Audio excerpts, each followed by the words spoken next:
ನಮಸ್ಕಾರ ವೀಕ್ಷಕರೇ, ಸಿರಿ doctors live ನೇರ ಪ್ರಸಾರ ಕಾರ್ಯಕ್ರಮಕ್ಕೆ ನಿಮ್ಮೆಲ್ಲರಿಗೂ ಕೂಡ ಸ್ವಾಗತ. ವೀಕ್ಷಕರೇ, ಇತ್ತೀಚಿನ ದಿನಗಳಲ್ಲಿ ನಾವೆಲ್ಲರೂ ಕೂಡ ಎದೆ ಉರಿ ಆಗಿರ್ಬೋದು, ಹೊಟ್ಟೆಯಲ್ಲಿ ಊಟ ಆದಮೇಲೆ ಬರುವಂಥ ಸಾಕಷ್ಟು ಸಮಸ್ಯೆಗಳು ಅಂದರೆ ಒಂದಷ್ಟು ಕಿರಿಕಿರಿಗಳನ್ನ ನಾವು ಅನುಭವಿಸ್ತಾನೆ ಇರ್ತೀವಿ. ಸಾಮಾನ್ಯವಾಗಿ ಇದು ಎಲ್ಲರೂ ಕೂಡ ಅನುಭವಿಸ್ತಾನೆ ಇರ್ತೀವಿ. ಅಷ್ಟೇ ಅಲ್ಲದೆ ಈ ಹಾರ್ಟ್ ಬರ್ನ್ ಅನ್ನುವಂಥದ್ದು ಸಾಮಾನ್ಯವಾಗಿ ಬರ್ತಾನೆ ಇರುತ್ತೆ. ಊಟ ಆಚೆ ಈಚೆ ಆದರೂ ಅಷ್ಟೇ ಎಲ್ಲ ಬರ್ತಾನೆ ಇರುತ್ತೆ. ಆದರೆ ಸಾಮಾನ್ಯವಾಗಿ ಎಲ್ಲರೂ ಅನ್ಕೊಳ್ಳೋದೇನಪ್ಪ ಅಂತಂದರೆ, ನಾವು ಈ ಊಟದ ಕ್ರಮದಿಂದಲೇ ಈ ಎದೆ ಉರಿ ಅನ್ನುವಂಥದ್ದು, ಹಾರ್ಟ್ ಬರ್ನ್ ಅನ್ನುವಂಥದ್ದು ನಮಗೆ ಕಾಣಿಸ್ಕೊಳ್ಳುತ್ತೆ ಅನ್ನುವಂಥದ್ದು ಖಂಡಿತವಾಗ್ಲೂ ತಪ್ಪು. ಕೇವಲ ಆಹಾರ ಕ್ರಮದಿಂದ ಅಲ್ಲ, ನಮ್ಮ ಲೈಫ್ ಸ್ಟೈಲಿಂದ ಕೂಡ ನಾವು ಮಾಡುವಂಥ ನಿದ್ದೆ ಆಗಿರ್ಬೋದು, ತೆಗೆದುಕೊಳ್ಳುವಂಥ ನೀರಾಗಿರ್ಬೋದು, ಹಾಗೆ ನಮ್ಮ ಲೈಫ್ ಸ್ಟೈಲ್ ಆಗಿರ್ಬೋದು, ಹಾಗೆ ನಾವು ತೊಡುವಂಥ ಬಟ್ಟೆ, ಹಾಗೆ ನಮ್ಮ ದೇಹದ ತೂಕವೂ ಕೂಡ ಈ ಎದೆ ಉರಿಗೆ ಕಾರಣವಾಗುತ್ತೆ. ಈ ಎದೆ ಉರಿ ಬಗ್ಗೆ ಅಂದರೆ ಈ ಹಾರ್ಟ್ ಬರ್ನ್ ಯಾಕಾಗುತ್ತೆ, ಅಷ್ಟೇ ಅಲ್ಲದೆ ಈ ಹಾರ್ಟ್ ಬರ್ನನ್ನು ನಾವು ನೆಗ್ಲೆಕ್ಟ್ ಮಾಡಿದ್ರೆ ಎಷ್ಟೆಲ್ಲ ತೊಂದರೆಗಳಾಗುತ್ತೆ, ಇನ್ನು ನಮ್ಮ ಲೈಫ್ ಸ್ಟೈಲಿಂದ ನಾವು ಇದನ್ನು ಹೇಗೆ ಚೇಂಜಸನ್ನು ಮಾಡಿಸ್ಕೊಳ್ಬೋದು, ಇದೆಲ್ಲದರ ಬಗ್ಗೆ ಕಂಪ್ಲೀಟ್ ಆಗಿ ಮಾಹಿತಿಯನ್ನು ನಿಮಗೆ ತಿಳಿಸಿಕೊಡೋದಕ್ಕೆ, ಹಾಗೆ ಈ ಒಂದು ಸಮಸ್ಯೆಯ ಬಗ್ಗೆ ಸೊಲ್ಯೂಷನ್ ಅನ್ನು ನಿಮಗೆ ಕೊಡೋದಕ್ಕೆ ಇವತ್ತಿನ ನಮ್ಮ ಕಾರ್ಯಕ್ರಮದಲ್ಲಿದ್ದಾರೆ ಅಪೋಲೋ ಹಾಸ್ಪಿಟಲ್ ಶೇಷಾದ್ರಿಪುರಂ ಇಲ್ಲಿನ ಸೀನಿಯರ್ ಕನ್ಸಲ್ಟೆಂಟ್ ಗ್ಯಾಸ್ಟ್ರೋ ಎಂಟರಾಲಜಿಸ್ಟ್ ಆಗಿರುವಂತಹ ಡಾಕ್ಟರ್ ಸಂದೀಪ್ MS ಅವರು. ಅವ್ರನ್ನ ಕಾರ್ಯಕ್ರಮಕ್ಕೆ ಸ್ವಾಗತಿಸೋಣ. ಹಾಗೆ ಈ ಹಾರ್ಟ್ ಬರ್ನ್ ಬಗ್ಗೆ ಸಾಕಷ್ಟು ಮಾಹಿತಿಯನ್ನು ಅವರನ್ನ ಕೇಳಿ ತಿಳ್ಕೊಳ್ಳೋಣ. Doctor, welcome to the show. ನಮಸ್ಕಾರ ರಕ್ಷಾ ಅವರೇ. ಆಮೇಲೆ ಇಡೀ ಕರ್ನಾಟಕದ ಸಿರಿ ಕನ್ನಡ ಟಿ ವಿ ವೀಕ್ಷಕರಿಗೆಲ್ಲರಿಗೂ ನಮಸ್ಕಾರ. ನಾನು doctor MS Sandeep, gastroenterologist, Apollo ಶೇಷಾದ್ರಿಪುರಮಿಂದ. ಇವತ್ತು ರಕ್ಷಾ ಅವ್ರ ಜೊತೆ ಭಾಳ ಮುಖ್ಯವಾದ ಒಂದು ವಿಷಯವನ್ನು ಡಿಸ್ಕಷನ್ ಮಾಡೋದಕ್ಕೆ ಇದ್ದೀವಿ. ಅದೇನೆಂದರೆ ಎದೆ ಉರಿ ಅಂತ. ಇದು ಭಾಳ ಸಾಮಾನ್ಯ ಕಂಡ ಸಮಸ್ಯೆ. ಎಲ್ಲ 20-30% ಜನಾಂಗಕ್ಕೆ ಇದು ಯಾವಾಗಲಾರು ಒಂದು ಸತಿ ಎದೆ ಉರಿ ಕಾಣಿಸ್ಕೊಂಡಿರುತ್ತೆ. ಆ ಎದೆ ಉರಿ ಕಾಣಿಸ್ಕೊಳ್ಳೋದು ಏನಂದರೆ, ಪೇಷಂಟ್ಸ್ ಹೆಂಗೆ ಬರ್ತಾರೆ ನಮಗೆ ಅಂದರೆ, ಇಲ್ಲ ಡಾಕ್ಟ್ರೇ ನನಗೆ ತುಂಬ ಎದೆ ಉರಿ ಆಗ್ತಾಯಿದೆ, ಎದೆ ಉರಿ ಬಿಟ್ಟು ಬೇರೆ ಏನಾದ್ರು ಸಮಸ್ಯೆ ಇಲ್ಲ, ಎದೆ ಉರಿ ಬಿಟ್ಟು ಬೇರೆ ಏನೂ ಸಮಸ್ಯೆ ಇಲ್ಲ ಅಂತ ಹೇಳ್ತಾರೆ. ಅದೇ ಇದು ನಮಗೆ ಇದನ್ನು gastro oesophageal reflex disease. Reflex ಅಂದರೆ ಏನಾಗಿದ್ರೆ, ಸ್ಟಮಕ್ಕಲ್ಲಿರೋ ಆ್ಯಸಿಡ್ ಏನಾಗುತ್ತೆ ಅದು ಅನ್ನನಾಳ ಫುಡ್ ಪೈಪ್ಗೆ ಬಂದು ಅದರಿಂದ ಉರಿ ಶುರು ಮಾಡುತ್ತೆ. ಅದೇನ ನಾವು ಗ್ಯಾಸ್ಟ್ರೋ ಇಸೋಫೇಜಿಯಲ್ ರಿಫ್ಲಕ್ಸ್ ಡಿಸೀಸ್ ಅಂತ ಕರಿತೀವಿ. ಇದೇ ನಮಗೆ ಮುಖ್ಯವಾಗಿ ಎದೆ ಉರಿ ಅಂತ ಕಾಣಿಸ್ಕೊಳ್ಳೋದು. ಸೊ ಭಾಳ ಸಾಮಾನ್ಯವಾದ ಸಮಸ್ಯೆ ಇದು. ಬಟ್ ಏನಾಗುತ್ತೆ ಅಂದರೆ, ಭಾಳ ಜನ ಇದು ತುಂಬ ಜನರಲ್ಲಿ ಮೈಲ್ಡ್ ಆಗಿರುತ್ತೆ, ಕೆಲವ್ರಲ್ಲಿ ಮಾತ್ರ ಭಾಳ ಸಿವಿಯರ್ ಆಗಿ ಕಂಡುಬರುತ್ತೆ. ಸೊ ಅದರಿಂದ ಕೆಲವರು ಟ್ರೀಟ್ಮೆಂಟ್ ಸಲಹೆ ತೊಗೋತಾರೆ, ಕೆಲವರು ತಾವಾಗ್ತವೆ ಟ್ರೀಟ್ಮೆಂಟ್ ತೊಗೋತಾರೆ. ಬಟ್ ಅದೇನಂದರೆ, ಅದನ್ನು ನೆಗ್ಲೆಕ್ಟ್ ಮಾಡಬಾರ್ದು. ಅದು ನೆಗ್ಲೆಕ್ಟ್ ಮಾಡಿದ್ರೆ ಭಾಳ ಸಮಸ್ಯೆಗಳು ಉಂಟಾಗುವ ಸಾಧ್ಯತೆಗಳಿರುತ್ತೆ. ಬೇರೆ ತೊಂದರೆನೇ ಅವರ ರಿಫ್ಲೆಕ್ಸ್ ಡಿಸೀಸ್ ಅಂತ ಹೇಳ್ತೀವಿ. ಕೆಲವ್ರಿಗೆ ಏನಾಗುತ್ತೆ, ವಯಸ್ಸಾದವ್ರಿಗೆ ಅಥವಾ ಈಗ ಇತ್ತೀಚೆಗೆ ನಾವು ಭಾಳ ಚಿಕ್ಕ ವಯಸ್ಸಿನವ್ರಿಗೂ ಏನಂತ ಇದ್ದೀವಿ, ಅವರು ಎದೆ ನೋವು ಅಂತ ಕಾಣಿಸ್ಕೊಂಡಿದ್ದೆ, ಅಯ್ಯೋ ಎದೆ ಉರಿ ಇರ್ಬೋದು ಬಿಡಿ ಅಂತ ಬಿಟ್ಬಿಡ್ತಾರೆ. ಬಟ್ ಅದೇ ಹೋಗಿ ಮುಂದೆ ಹೃದಯಕ್ಕೆ ಏನಾರು ಸಮಸ್ಯೆ ಇರ್ಬೋದು. ಅದನ್ನು ನಾವು ನೆಗ್ಲೆಕ್ಟ್ ಮಾಡಬಾರ್ದು. ಸೊ ಇದಕ್ಕೆ ಏನಿದೆ ಅದನ್ನು ಕೂಲಂಕುಷವಾಗಿ ಅದ್ರ ಜೊತೆ ಪರೀಕ್ಷೆ ಮಾಡಿ, ಅದನ್ನು ಯಾವುದು ಇದಕ್ಕೆ ಏನೇನು ಟೆಸ್ಟ್ಗಳು ಮಾಡಬೇಕೋ ಮಾಡಿ, ಅದಕ್ಕೆ ಸೂಕ್ತವಾಗಿ ಮೆಡಿಸಿನ್ಸ್ ಎಲ್ಲ ಕೊಟ್ಟು ಸರಿ ಮಾಡಬೇಕಾಗತ್ತೆ. ಓಕೆ, ಮೇನ್ ಕಾರಣ ಏನು ಡಾಕ್ಟರ್? ಸಾಮಾನ್ಯವಾಗಿ ಎಲ್ಲರೂ ಅಂದರೆ ಊಟ ಮಾಡಿದ್ಮೇಲೆ ಒಂದಷ್ಟು ಕಿರಿಕಿರಿಗಳು, ಎದೆಯುರಿ ಆಗುತ್ತೆ ಅಂತ ಹೇಳ್ತಾನೆ ಇರ್ತಾರೆ. ಮೇನ್ ರೀಸನ್ ಏನು ಅಂತ ಈ ಎದೆಯುರಿಗೆ? ಹೌದು, ಏನಾಗುತ್ತೆ ಅಂದರೆ, ಕೆಲವ್ರಿಗೆ ಏನಾಗುತ್ತೆ, ಮುಂಚೆ ಹೆಂಗೆ ಸ್ಟಾರ್ಟ್ ಆಗುತ್ತೆ, ಡಾಕ್ಟ್ರ್ ಎಲ್ಲ ಚೆನ್ನಾಗಿದ್ದೆ, ಯಾವುದೋ ಒಂದು ಊಟ ಮಾಡಿಬಿಟ್ಟೆ, ಊಟ ಆದಮೇಲೆ ಎದೆಯುರಿ ಬಂತು ಅಂತ. ಇಲ್ಲ, ನಾನು ಮದುವೆ ಊಟಕ್ಕೆ ಹೋಗಿದ್ದೆ, ಅಲ್ಲಿ ತುಂಬ ಜಾಸ್ತಿ ತಿಂದೆ, ಎದೆಯುರಿ ಬಂತು ಅಂತ. ಇನ್ನು ಕೆಲವ್ರು ಹೇಳ್ತಾರೆ, ಇಲ್ಲ ನನಗೆಲ್ಲ ಸರಿಯಾಗಿರ್ತೀನಿ, ರಾತ್ರಿ ಹೊತ್ತು ಮಾತ್ರ ನನಗೆ ಯಾಕೋ ನಿದ್ದೆ ಕೊಡೋಕ್ಕೆ ಬರಲ್ಲ, ಎದೆ ಉರಿ ಶುರುವಾಗೋಗುತ್ತೆ, ನೈಟ್ ಎಚ್ಚರ ಆಗೋಗುತ್ತೆ, ನನಗೆ ತಿರ್ಗಾ ಮಲಗಲಿಕ್ಕೆ ಬಿಡೋದಿಲ್ಲ. ಸೊ ಅದರಿಂದ ಹಲವಾರು ರೀತಿಯಾಗಿ ಈ ಎದೆ ಉರಿ ಕಾಣಿಸ್ಕೋಬೋದು. ಬಟ್ ಯಾವುದು ಕಾರಣ ಅಂತ ಎಕ್ಸಾಕ್ಟಾಗಿ ಮೇಜಾರಿಟಿ ಟೈಮ್ಸ್ ಏನಾಗುತ್ತೆ, ಅದು ನಾವು ಹೇಗೆ ಜೀವನ ಶೈಲಿ ಹೆಂಗಿರುತ್ತೆ ಆ ಜೀವನ ಶೈಲಿ ಪ್ರಕಾರ ಆಗುತ್ತೆ. ಕೆಲವ್ರಿಗೆ ಏನಾಗುತ್ತೆ, ಈಗ ಊಟ ಮಾಡಿದ ತಕ್ಷಣ ನಿದ್ದೆಗೆ ಹೋಗ್ಬಿಡ್ತಾರೆ. ಅಂದರೆ ನೀವು 10:30ಗೆ ಮಲಗಂಗಿದ್ರೆ 10 ಗಂಟೆಗೆ ಮಲಗಿಬಿಟ್ಟು ಇನ್ನು ಅರ್ಧ ಗಂಟೆನೇ ನಿದ್ದೆ ಮಾಡಿಬಿಡ್ತಾರೆ. ಸೊ ರಾತ್ರಿ 12:30-1 ಗಂಟೆಯಲ್ಲಿ ಅದು ಎದೆ ಉರಿಯಾಗಿ ಇದು ಮಾಡ್ತಾರೆ. ಇನ್ನು ಕೆಲವ್ರು ಏನಾಗುತ್ತೆ ಅಂದರೆ, ತುಂಬ ಅವರು ಈ ಸೋಡಾ ಡ್ರಿಂಕ್ಸ್ ತೊಗೊಳ್ಳೋದು, ಈ ಸೋಡಾ ಇರೋವಂಥ ಇದು ಡ್ರಿಂಕ್ಸನ್ನು ತೊಗೊಂಡು ಇದು ಮಾಡ್ತಾರೆ. ತುಂಬ ಅಧಿಕವಾಗಿ ಕಾಫಿ ಟೀ ಕುಡಿಯೋದು ಇಂದನೂ ಬರುತ್ತೆ. ಈಗ ಕೆಲವ್ರಿಗೆ ಸ್ಮೋಕಿಂಗು, ಡ್ರಿಂಕ್ಸು ಮಾಡ್ತಾರೆ. ಇನ್ನು ಕೆಲವ್ರು ಏನಾಗುತ್ತೆ, ತುಂಬ ಹೆವಿ ಮೀಲ್ಸ್ ಅಂದರೆ ಕೆಲವ್ರಿಗೆ ಏನಂತೆ ಒಂದು ಇದರಲ್ಲಿದೆ, ಎಷ್ಟು ತಿಂದ್ಯಪ್ಪ ಅಂದರೆ ಕಂಠಪೂರ್ತಿ ತಿಂದೆ ಅಂತ. ಸೊ ಅಷ್ಟು ಹೆವಿ ಮೀಲ್ಸ್ ಥರ ಆಗಿರುತ್ತೆ, ಅದರಿಂದ ಎದೆ ಉರಿ ಬರುತ್ತೆ. ಇನ್ನು ಕೆಲವ್ರಿಗೆ ಏನಾಗುತ್ತೆ ಅಂದರೆ, ಏನು ಎಕ್ಸಸೈಸ್ ಇರಲ್ಲ, ತುಂಬ ಇದು ತೂಕ ಜಾಸ್ತಿ ಇರುತ್ತೆ. ಅವೆಲ್ಲ ಸಮಸ್ಯೆಗಳಿಂದ ನಮಗೆ ಎದೆಯುರಿ ಕಾಣಿಸ್ಕೊಳ್ಳೋ ಸಾಧ್ಯತೆಗಳಿರುತ್ತೆ. ಓಕೆ ಡಾಕ್ಟರ್, ಇನ್ನು ಏಜ್ ಗ್ರೂಪ್ ಅಂದರೆ ಯಾವ ಏಜ್ ಗ್ರೂಪಲ್ಲಿ ಇದು ಹೆಚ್ಚಾಗಿ ಕಾಣಿಸ್ಕೊಳ್ಳೋ ಸಾಧ್ಯತೆ ಇದೆ ಡಾಕ್ಟರ್? ಈಗ ಏನಿದೆ ಇದು ಕಾಣಿಸ್ಕೊಳ್ತಾ ಇರೋದು ನಮಗೆ ಇಡೀ ಇದರಿಂದ ಚಿಕ್ಕವರಿಂದ ದೊಡ್ಡವ್ರ ತನಕನೂ ಕಾಣಿಸ್ಕೊಳ್ಳಿಕ್ಕೆ ಬರುತ್ತೆ. ಬಟ್ ಕಾಮನ್ ಗ್ರೂಪ್ಸ್ ಇರೋದು ನಮಗೆ ಈಗ ಇತ್ತೀಚೆಗೆ ಕಂಡು ಬಂದಿರೋದು 20ರಿಂದ 40 ವರ್ಷಕ್ಕೆ ತುಂಬ ಜಾಸ್ತಿ ಇರುತ್ತೆ. ಅದರಲ್ಲಿ ಏನಾಗುತ್ತೆ ಅಂದರೆ ಒಂದು ಲೈಫ್ ಸ್ಟೈಲ್ ಇರುತ್ತೆ ಅವ್ರದ್ದು. ಕೆಲವ್ರಿಗೆ ಟೈಮ್ ಊಟ ತಿಂಡಿ ಮಾಡಲ್ಲ. ಬೆಳಿಗ್ಗೆ ಈ ಕೆಲಸಕ್ಕೆ ಹೋಗಬೇಕು ಅಥವಾ ಓದಬೇಕು ಅಂತ ಹೇಳಿ ಬ್ರೇಕ್ಫಾಸ್ಟೇ ತಿನ್ನೋದಿಲ್ಲ, ನಾಷ್ಟ ಮಾಡದೆ ಹಾಗೆ ಹೋಗ್ಬಿಟ್ಟಿರ್ತಾರೆ, ಇಲ್ಲ ಊಟ ತಿನ್ನೋದಿಲ್ಲ. ಇಲ್ಲಾಂದರೆ ತುಂಬ ಜಂಕ್ ಫುಡ್ ಜಾಸ್ತಿ ತಿನ್ನೋದರಿಂದ ಆಗುತ್ತೆ.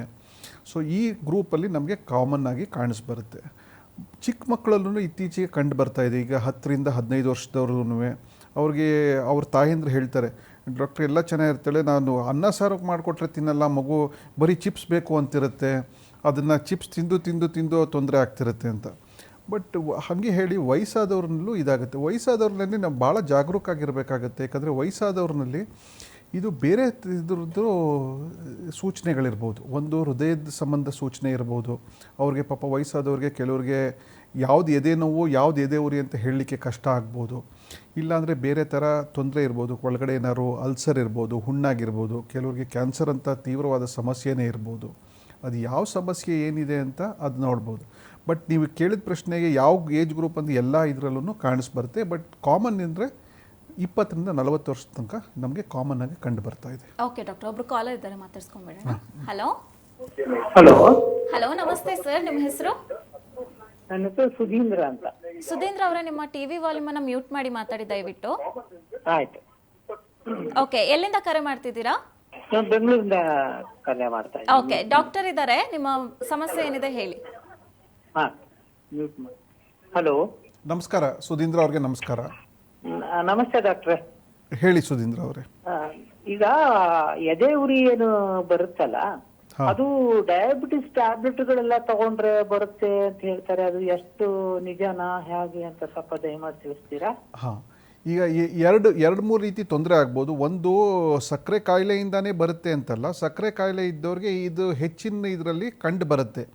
ಏನಕ್ಕೆ ಅಂದರೆ 2-3 ರೀತಿ ಕಾರಣಗಳಿದೆ. ಒಂದು, ಸಕ್ಕರೆ ಕಾಯಿಲೆ ಏನಕ್ಕೆ ಬಂದಿರೋದು, ತುಂಬ ವಯಸ್ಸಲ್ಲಿ ಇದು ದಪ್ಪ ಇದ್ದಾರಾ, ಅಥವಾ ಕೆಲವು ಸತಿ ಏನಾಗುತ್ತೆ ಅಂದರೆ ಸಕ್ಕರೆ ಕಂಟ್ರೋಲ್ ಆಗದೇ ಗ್ಯಾಸ್ಟ್ರೋಪೆರೆಸಿಸ್ ಅಂತೀವಿ. ಏನಾಗುತ್ತೆ ಅಂದರೆ ಹೊಟ್ಟೆಯಿಂದ ಸಣ್ಣ ಕರಳಿಗೆ ಅನ್ನ ಏನೇನು ಹೋಗಬೇಕೋ ಅದೊಂದು ಸ್ವಲ್ಪ ಡಿಲೇಡ್ ಆಗಿ ಹೋಗುತ್ತೆ. ಸೊ ಅದರಿಂದ ರಿಫ್ಲಕ್ಸ್ ಆಗಿ ಮೇಲ್ಗಡೆ ಬರೋಕ್ಕೆ ಶುರುವಾಗುತ್ತೆ. ಕೆಲವ್ರಿಗೆ ಏನಾಗುತ್ತೆ ಅಂದರೆ ಎಸ್ಪೆಷಲಿ ಡಯಾಬಿಟೀಸ್ ವಯಸ್ಸಾದ ಮೇಲೆ ಬಂದರೆ ಕೆಲವ್ರಿಗೆ ಹಯಟಸ್ ಹರ್ನಿಯಾ ಅಂತ ಹೇಳ್ತೀವಿ. ಹರ್ನಿಯಾ ಆದಾಗ ಅಂಥ ಟೈಮಲ್ಲಿ ಆ್ಯಸಿಡ್ ರಿಫ್ಲಕ್ಸ್ ಆಗುತ್ತೆ. ಕೆಲವ್ರಿಗೆ ಏನಾಗುತ್ತೆ ಅಂದರೆ ಇದು ಡಯಾಬಿಟಿಸ್ ಕಂಟ್ರೋಲ್ ಇಲ್ಲದೇ ಫಂಗಸ್ ಇನ್ಫೆಕ್ಷನ್ ಕ್ಯಾಂಡಿಡಾ ಅಂತ ಹೇಳ್ತೀವಿ, ಅದರಲ್ಲಿ ನುಂಗ್ಲಿಕ್ಕೆ ತೊಂದರೆ ಆಗ್ಬೋದು, ಕೆಲವ್ರಿಗೆ ಉರಿ ಥರ ಸಮಸ್ಯೆ ಆಗ್ಬೋದು. ಬಟ್ ಬರೀ ಡಯಾಬಿಟಿಸ್ ಮಾತ್ರೆಯಿಂದ ಬರೋದು more of acidity and gastritis ಅಂತ ಹೇಳ್ತೀವಿ. ಬಟ್ ಉರಿ ಬರೋದು ಭಾಳ ಕಡಿಮೆ ಸಂಖ್ಯೆಯಲ್ಲಿ ಕಂಡು ಬರುತ್ತದ್ರು. ಓಕೆ, ಧನ್ಯವಾದಗಳು ಸುಧೀಂದ್ರ ಅವರೇ ಕರೆ ಮಾಡಿದ್ದಕ್ಕಾಗಿ. ಏನು ಡಾಕ್ಟರ್, ಮೊದಲಿನ ಆಹಾರ ಪದ್ಧತಿಗೂ ಈಗಿನ ಆಹಾರ ಪದ್ಧತಿ ತುಂಬ ಚೇಂಜ್ ಆಗಿದೆ. ತುಂಬ ಜನ ಏನು ಮಾಡ್ತಾರೆ, ಊಟ ಆದ ತಕ್ಷಣ ಸೋಡಾ ಕುಡಿಯೋದು, ಆಮೇಲೆ ಜ್ಯೂಸ್ ಕುಡಿಯೋದು, ಕಾಫಿ ಟೀ ಕುಡಿಯೋದು, ಮತ್ತು ಊಟದ ಜೊತೆಗೆ ಚಿಪ್ಸು ಏನೋ ಖಾರ ಮಿಕ್ಸ್ ಮಾಡ್ಕೊಂಡು ತಿನ್ನೋವಂಥದ್ದು, ಈ ಥರ ಎಲ್ಲ ಮಾಡ್ತಿರ್ತಾರೆ. ಇದು ಕೂಡ ಅದಕ್ಕೆ ಕಾರಣ ಆಗ್ಬೋದು ಡಾಕ್ಟರ್? ಈಗ ಏನಾಗಿದೆ ಅಂದರೆ ಇಡ್ಲಿ ದೋಸೆ ಉಪ್ಪಿಟ್ಟು ಬಿಟ್ಟು ಬೇರೆನೆಲ್ಲ ಕೊಡಿ ಅಂತ ಹೇಳ್ತಾರೆ. ಸೊ ಅದರಿಂದ ನಮಗೆ ನಾವು ತಿನ್ನೋ ಊಟನೇ ಬದಲಾಯಿಸ್ಕೋತಾ ಇದ್ದಾರೆ ಜನ.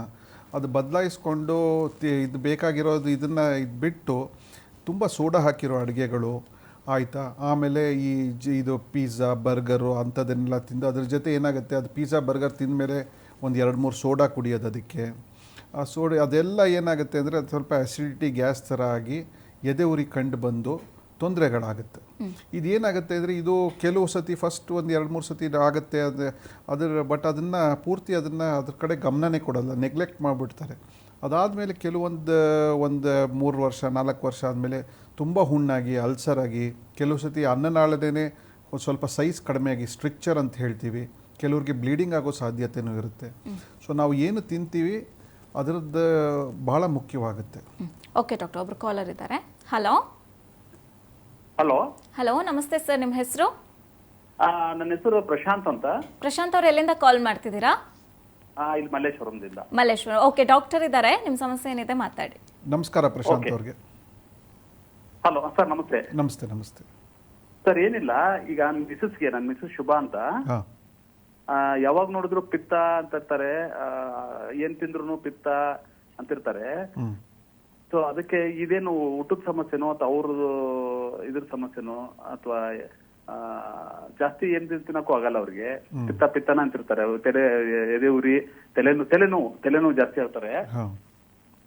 ಏನ್ ಸಮಸ್ಯೆ ಸರ್ ಇದು? ಈಗ ಒಂದೇನಂದ್ರೆ ನಮ್ಮ ಜನಸಾಮಾನ್ಯದಲ್ಲಿ ಈ ಹೊಟ್ಟೆಲಿ ಏನೇ ಸಮಸ್ಯೆ ಇದ್ರೂ ಪಿತ್ತ ಅಂತ ಹೇಳ್ತಾರೆ. ಸೊ ಅದರಿಂದ ಯಾವುದೇ ಕಾರಣದಿಂದ ಇದಾಗ್ತಾ ಇದೆ ಅಂತ ನೋಡಲಿಕ್ಕೆ ಬಹಳ ಮುಖ್ಯ ಆಗುತ್ತೆ. ಈಗ ಕೆಲವ್ರಿಗೆ ಏನಾಗುತ್ತೆ ಅಂದರೆ ಪಿತ್ತಕೋಶದ ಸಮಸ್ಯೆನೇ ಪಿತ್ತಕೋಶದಲ್ಲಿ ಕಲ್ಲಿರ್ಬೋದು. ಪಿತ್ತಕೋಶದಲ್ಲಿ ಕಲ್ಲು ಸಮಸ್ಯೆ ಕೊಟ್ಬಿಟ್ಟು ಪಿತ್ತವಾಂತಿ ಥರ ಆಗ್ಬೋದು, ಹೊಟ್ಟೆ ನೋವು ಬಂದು ಪಿತ್ತವಾಂತಿ ಆಗ್ಬೋದು.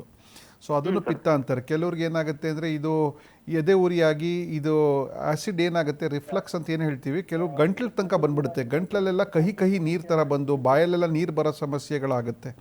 ಸೊ ಅದೂ ಪಿತ್ತ ಅಂತ ಹೇಳ್ತಾರೆ.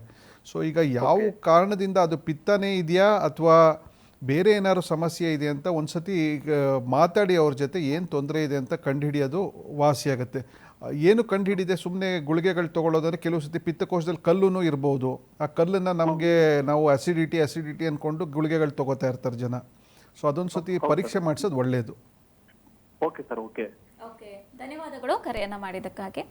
ಇನ್ನು ಡಾಕ್ಟರ್, ನೀವು ಹೇಳಿದ್ರಿ ಕಂಠಪೂರ್ತಿಯಾಗಿ ತಿನ್ನೋದು ಕೂಡ ಸಮಸ್ಯೆನೇ ಅಂತ. ಇತ್ತೀಚೆಗೆ ಏನಾಗಿದೆ ಅಂದರೆ ತುಂಬ ಟೇಸ್ಟಿಯಾಗಿದೆ ಅಂತಂದರೆ ತಿಂದು ಬಿಡೋದು ಎಲ್ಲ ಮಾಡ್ತಾ ಇರ್ತಾರೆ. ಈ ಮಿತವಾಗಿ ತಿನ್ನುವಂಥದ್ದು ಎಷ್ಟು ಇಂಪಾರ್ಟೆಂಟ್ ಡಾಕ್ಟರ್? ಈಗ ಬಹಳ ಮುಖ್ಯಮ್ಮ. ಒಂದು ಏನಾಗುತ್ತೆ ಅಂದರೆ ಮಿತವಾಗಿ ತಿನ್ನೋದು, ಒಂದು ಹೊಟ್ಟೆ ಅನ್ನನಾಳ ಎಲ್ಲದಕ್ಕೂ ಬೇರೆ ಇದಕ್ಕೂ ಸಮಸ್ಯೆಗಳು ಉಂಟಾಗುತ್ತೆ.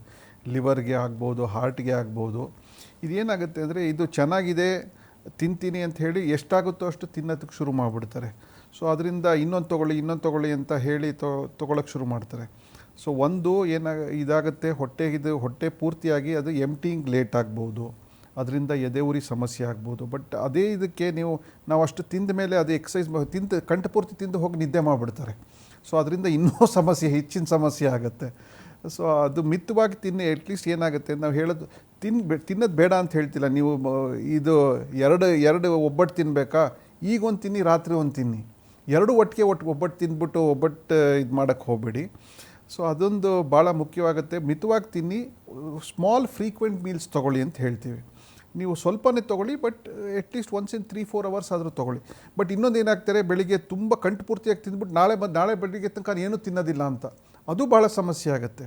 ಸೊ ಮಿತವಾಗಿ ಇನ್ ಶಾರ್ಟ್ ಫ್ರೀಕ್ವೆಂಟ್ ಮೀಲ್ಸ್ ತೊಗೊಳ್ಳೋದು ಭಾಳ ಮುಖ್ಯ ಆಗುತ್ತೆ. ಡಾಕ್ಟರ್, ಒಬ್ರು ಕಾಲರ್ ಇದ್ದಾರೆ, ಮಾತಾಡ್ಸ್ಕೊಂಡ್ಬಿಡೋಣ. ಹಲೋ ಹಲೋ ಹಲೋ, ನಮಸ್ತೆ ಮೇಡಮ್, ನಿಮ್ಮ ಹೆಸರು? ನನ್ನ ಹೆಸರು ಸೌಮ್ಯ ಅಂತ. ಸೌಮ್ಯ, ಎಲ್ಲಿಂದ ಕಾಲ್ ಮಾಡ್ತಿದ್ದೀರಾ? ನಾನು ಸಿಡ್ನಿ, ಆಸ್ಟ್ರೇಲಿಯಾದಿಂದ ಕಾಲ್ ಮಾಡ್ತಾ ಇದ್ದೀನಿ. ಓಕೆ ಸೌಮ್ಯ ಅವರೇ, ಡಾಕ್ಟರ್ ಇದ್ದಾರೆ, ನಿಮ್ಮ ಸಮಸ್ಯೆ ಏನಿದೆ ಮಾತಾಡಿ. ಓಕೆ. ಹಲೋ, ನಮಸ್ಕಾರ. ಒಂದು ಭಾಳ ಸಂತೋಷ ಆಯಿತು. ನಮ್ಮ ಸಿರಿ ಕನ್ನಡ TV ಆಸ್ಟ್ರೇಲಿಯಾ ವೀಕ್ಷಕರು ಕೇಳ್ಪಡ್ತಾ ಇದ್ದಾರೆ ಅಂತ ಭಾಳ ಸಂತೋಷ ಆಯಿತು. ನಿಮ್ಮ ಸಮಸ್ಯೆ ಏನಿದೆ ದಯವಿಟ್ಟು ಹೇಳಿ. Thank you sir. ಸರ್, ನಾನು ಆಕ್ಚುಲಿ ಆಸ್ಟ್ರೇಲಿಯಾಗೆ ಬಂದು ಒಂದು 5 ವರ್ಷ ಆಯಿತು. ನನಗೆ ಅಲ್ಲಿ ಬೆಂಗಳೂರಲ್ಲಿ ಇರುವಾಗೂ ಗ್ಯಾಸ್ಟ್ರೈಟಿಸ್ ಆಗ್ತಾ ಇತ್ತು, but it was not that severe. ಅಂದ್ರೆ ಹೋಗ್ತಾ ಇದ್ದೆ ಡಾಕ್ಟರ್ ಹತ್ರ, ಏನಾದ್ರೂ ನಂಗೆ ಸ್ಕಿಪ್ ಮಾಡಿದ್ರೆ ಮೀಲ್ಸ್ ಯೂಶಲಿ ಆಗ್ತಾ ಇತ್ತು ಆತರ. ಬಟ್ ನಂಗೆ 1-2 ಟ್ಯಾಬ್ಲೆಟ್ಸ್ಗೆ ಸರಿ ಹೋಗ್ತಾ ಇತ್ತು. ಬಟ್ ನನ್ಗೆ ಇಲ್ಲಿ ಆಸ್ಟ್ರೇಲಿಯಾಗೆ ಬಂದ್ಮೇಲೆ ಅದೇ ತರ ಸಮಸ್ಯೆ ಆಯ್ತು, 2 ಸಲ ಆಯ್ತು. But it took a long time. ಒಂದು ತಿಂಗಳು ನಾನು ಟ್ಯಾಬ್ಲೆಟ್ಸ್ ಮೇಲೆ ಇರ್ಬೇಕಾಯ್ತು. ಸೊ ನನ್ಗೆ ಅದು ಏನ್ ಲೈಫ್ ಸ್ಟೈಲ್ ಏನು ಚೇಂಜ್ ಆಗಿಲ್ಲ. ನಾವು ನಾರ್ಮಲಿ ಬ್ರೇಕ್ಫಾಸ್ಟ್ ಅಲ್ಲಿ ಬೆಂಗಳೂರಲ್ಲಿ ಹಿಂಗ್ ತಿಂಡಿ, ಮಧ್ಯಾಹ್ನ ಊಟ, ರಾತ್ರಿ ಊಟ ಎಲ್ಲ ನಾರ್ಮಲ್. ಇಲ್ಲಿ ಬಂದ್ಮೇಲೆ ಬ್ರೆಡ್ ಆಗ್ಲಿ ಆ ತರ ಆಗ್ಲಿ ಯಾವ್ದು ನಾವೇನ್ ಸ್ಟಾರ್ಟ್ ಮಾಡ್ಕೊಂಡಿಲ್ಲ, ಅಥವಾ we are not following that breakfast system. ಮತ್ತೆ ಏನಿದ್ರು ನಾವು ಅಲ್ಲಿ ಹೆಂಗಿದ್ವೋ ಇಲ್ಲೋ ಹಂಗೆ ಇದೀವಿ, ಏನ್ ಚೇಂಜ್ ಇಲ್ಲ. ಬಟ್ ನಂಗೆ ಇಲ್ಲಿ 2 ಸಲ ಹಂಗಾಗಿದೆ. ಪ್ರತಿ ಸಲ ಆದಾಗ್ಲೂ 1 ತಿಂಗಳು ನಾನು ಸಫರ್ ಪಟ್ಟಿದ್ದೀನಿ. ಅದು ಟ್ಯಾಬ್ಲೆಟ್ ಗೊತ್ತಿಲ್ಲ, ಪ್ರಾಬಬ್ಲಿ ಲೋ ಡೋಸ್ ಅಥವಾ ಏನು ಅಂತ ಗೊತ್ತಾಗಲ್ಲ. ಬಟ್ ತುಂಬಾ ಹೊಟ್ಟೆ ನೋವು ಬರುತ್ತೆ. ಹೊಟ್ಟೆ ನೋವು ಹೋಗೋದೇ ಇಲ್ಲ. ಏನಾದ್ರೂ ಈಗ ಹಣ್ಣು ತಿನ್ಬೇಕು, ಎಸ್ಪೆಷಲಿ ಆಪಲ್ ತಿನ್ಬೇಕು. ಆಪಲ್ ತಿಂದ್ರೆ ಮಾತ್ರ ಹೊಟ್ಟೆ ನೋವು ಕಮ್ಮಿ ಆಗುತ್ತೆ. ಆಮೇಲೆ ಫ್ರೀಕ್ವೆಂಟ್ ಆಗಿ ಹೊಟ್ಟೆ ನೋವು ಬರ್ತಾನೆ ಇರುತ್ತೆ 1 ತಿಂಗಳು. ಆಮೇಲೆ ಸ್ಲೋಲಿ ಇಟ್ ವಿಲ್ ಗೋ ಅವೇ. ಈ ತರ ಆಗತ್ತೆ. ಅಂದ್ರೆ ಇದು ಗ್ಯಾಸ್ಟ್ರೈಟಿಸ್ ಅಲ್ಲಿ ಈ ತರಾನು ಆಗತ್ತಾ ಅಂತ, ಅಥವಾ ವಾತಾವರಣ ಬದಲಾವಣೆ ಆಗಿ ಈ ತರ ಆಗತ್ತಾ? ಅಂತ ತಿಳ್ಕೊಬೇಕಿತ್ತು ಡಾಕ್ಟರ್. ಇಲ್ಲ, ನೀವು ಹೇಳ್ತಾ ಇರೋದು ಎರಡು ಸಮಸ್ಯೆ ಥರ ಕಂಡು ಬರ್ತಾ ಇದೆ. ಒಂದು ಅನ್ನನಾಳಕ್ಕೆ ಸಂಬಂಧಪಟ್ಟಂಗೆ ನಿಮ್ಗೆ ಏನು ರಿಫ್ಲಕ್ಸ್ ಅಂತ ಹೇಳ್ತಾ ಇದೀವಿ ಅದಾಗ್ತಾ ಇದೆ. ಅದ್ರ ಜೊತೆ ಇನ್ನೊಂದು ಸಮಸ್ಯೆ ಏನಾಗ್ತಿದೆ, ಹೊಟ್ಟೆಗೆ ಸಂಬಂಧಪಟ್ಟಂಗೆ ನೀವು ಗ್ಯಾಸ್ಟ್ರೈಟಿಸ್ ಅಂತ ಏನು ಹೇಳ್ತೀರಾ, ಎರಡು ಸಮಸ್ಯೆನೂ ನಿಮಗೆ ಒಟ್ಟಿಗೆ ನಮಗೆ ತೊಂದರೆ ಕೊಡ್ತಾ ಇರೋಂಗಿದೆ.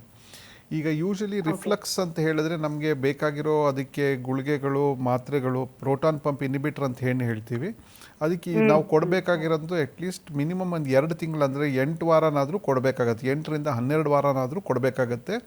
ಈಗ ಬರೀ ಒಂದು ಸತಿಗೆ ದಿವಸಕ್ಕೆ ಒಂದು ಸತಿ ಟ್ಯಾಬ್ಲೆಟ್ ತೊಗೊಂಡ್ರೆ, ಗುಳಿಗೆ ತೊಗೊಂಡ್ರೆ ಕಡಿಮೆ ಆಗದೆ ಇದ್ದರೆ ನಾವು ಬೆಳಿಗ್ಗೆ ಒಂದು ರಾತ್ರಿ ಒಂದು ಕೊಡಬೇಕಾಗಿ ಬರಬಹುದು. ಸೊ ಇದು ನಿಮಗೆ ಎದೆ ಉರಿ ಇದರಲ್ಲಿ ಕಡಿಮೆ ಆಗುತ್ತೆ. 2 ತಿಂಗಳು ಮಿನಿಮಮ್ ಅಂತೂ ಕೊಡಲೇಬೇಕಾಗತ್ತೆ. ಬಟ್ ನೀವು ಹೇಳ್ತಾ ಇರೋದು ಹೊಟ್ಟೆ ನೋವು, ಹೊಟ್ಟೆ ಸಮಸ್ಯೆ, ಅದರದ್ದು ಅಸಿಡಿಟಿದು ಏನಿರ್ಬೋದು, ಕೆಲವು ಸತಿ ಹೊಟ್ಟೆನಲ್ಲಿ ಹುಣ್ಣಾಗಿರ್ಬೋದು, ಅಲ್ಸರ್ ಥರ ಆಗಿರ್ಬೋದು, ಅದರಿಂದನೂ ನಿಮಗೆ ಸಮಸ್ಯೆ ಕಂಡು ಬರಬಹುದು. ಈಗ ನೀವು ಬೇರೆ ಏನಾದ್ರು ಪೇಯ್ನ್ ಮೆಡಿಸಿನ್ಸ್ ಏನಾದ್ರು ತೊಗೋತಾ ಇದ್ದೀರಾ, ಅಥವಾ ಪಿತ್ತಕೋಶದಲ್ಲಿ ಏನಾದ್ರು ಸಮಸ್ಯೆ ಇದೆ, ಅದರಿಂದನೂ ಹೊಟ್ಟೆ ನೋವು ಕಂಡು ಬರ್ಬೋದು. ಈಗ ನೀವು ಅಲ್ಲಿ ಇರೋದ್ರಿಂದ ನಿಮಗೆ ನಾನು ಏನು ನಂದು ಸಲಹೆ ಏನು ಅಂದರೆ, ನೀವು ಬೆಳಿಗ್ಗೆ ಒಂದು ರಾತ್ರಿ ಒಂದು ಗುಳಿಗೆ ತೊಗೊಳ್ಳಿ. ಅದು ತೊಗೊಂಡು ನೀವು ಒಂದು ತಿಂಗಳಲ್ಲಿ ನೀವು ಕಡಿಮೆ ಆಗದೇ ಅಟ್ಲೀಸ್ಟ್ ಮಿನಿಮಮ್ ಒಂದು ಅಲ್ಟ್ರಾಸೌಂಡ್ ಸ್ಕ್ಯಾನಿಂಗು ಮತ್ತು ಒಂದು ಎಂಡೋಸ್ಕೋಪಿ ಮಾಡಿಸಿ ನೋಡಿಸೋದು ಒಳ್ಳೆಯದು. ಯಾಕಂದರೆ ಕೆಲವು ಸತಿ ಈ ಥರ ಅಲ್ಸರು, ಹುಣ್ಣು ಮಿಸ್ ಆಗ್ಬೋದು. ಅದರಿಂದ ಗುಳಿಗೆನಲ್ಲಿ ವಾಸಿ ಆಗದೇ ಇದೊಂದು ಸತಿ ತೋರಿಸ್ಕೊಳ್ಳೋದು ವಾಸಿ ಅನಿಸುತ್ತೆ. Okay okay doctor. Okay Soumya ಅವರೇ, ಧನ್ಯವಾದಗಳು ಕರೆಯನ್ನು ಮಾಡಿದ್ದಕ್ಕಾಗಿ. Thank you so much. Yes doctor, ಇನ್ನು ಈ ನಾರ್ಮಲ್ ಆಗಿ ಬರುವಂಥ ಈ ಗ್ಯಾಸ್ಟ್ರಿಕ್ ಆಗಿರ್ಬೋದು, ಅಸಿಡಿಟಿ ಆಗಿರ್ಬೋದು, ಎದೆಯುರಿ, ಇದೆಲ್ಲ ಕಾಮನ್ ಆಗಿ ಒಂದೇ ಅಂತ ಅನ್ಕೋತಾರೆ. ಇದೆಲ್ಲ ಒಂದೇನಾ ಡಾಕ್ಟರ್? ಹೌದು, ಈಗ ಭಾಳ ಸೂಕ್ತವಾಗಿ ಪ್ರಶ್ನೆ ಕೇಳಿದ್ರಿ. ಈಗೇನಂತಾರೆ, ಜನಕ್ಕೆ 3 ಒಂದೇ ಅಂದ್ಕೊಂಡಿರ್ತಾರೆ. ಎದೆ ಉರಿ, ಗ್ಯಾಸ್ಟ್ರಿಕ್ಕು, ಅಸಿಡಿಟಿ, ಹೊಟ್ಟೆ ನೋವು 3 ಒಂದೇ ಅಂತ 4 ಒಂದೇ ಅಂದ್ಕೊಂಡಿರ್ತಾರೆ. ಈಗ ಅದು ಎಲ್ಲಿಂದ ಉತ್ಪತ್ತಿ ಆಗುತ್ತೇನೆ ಬೇರೆ ಬೇರೆ ಇದೆ. ಅದಕ್ಕೆ ನಾವು ಏನು ಟ್ರೀಟ್ಮೆಂಟ್ ಕೊಡಬೇಕು ಅದೂ ಬೇರೆ ಬೇರೆ ವ್ಯತ್ಯಾಸ ಇರುತ್ತೆ. ಈಗ ಎದೆ ಉರಿ ಅನ್ನೋದು ನಮಗೆ ಅನ್ನನಾಳದಿಂದ ಕಂಡು ಬರುವಂಥದ್ದು ಸಮಸ್ಯೆ ಅದು. ಸೊ ಅದರಿಂದ ನಮಗೆ ಏನಾಗುತ್ತೆ, ಬರೀ ಉರಿ ಥರ ಕಂಡು ಬರುತ್ತೆ. ಕೆಲವು ಸತಿ ಏನಾಗುತ್ತೆ, ಈ ಉರಿ ಗಂಟ್ಲು ತನಕನೂ ಬರ್ಬೋದು, ಕೆಟ್ಟ ನೀರು ಥರ ಬರ್ಬೋದು, ಅದಾಗುತ್ತೆ.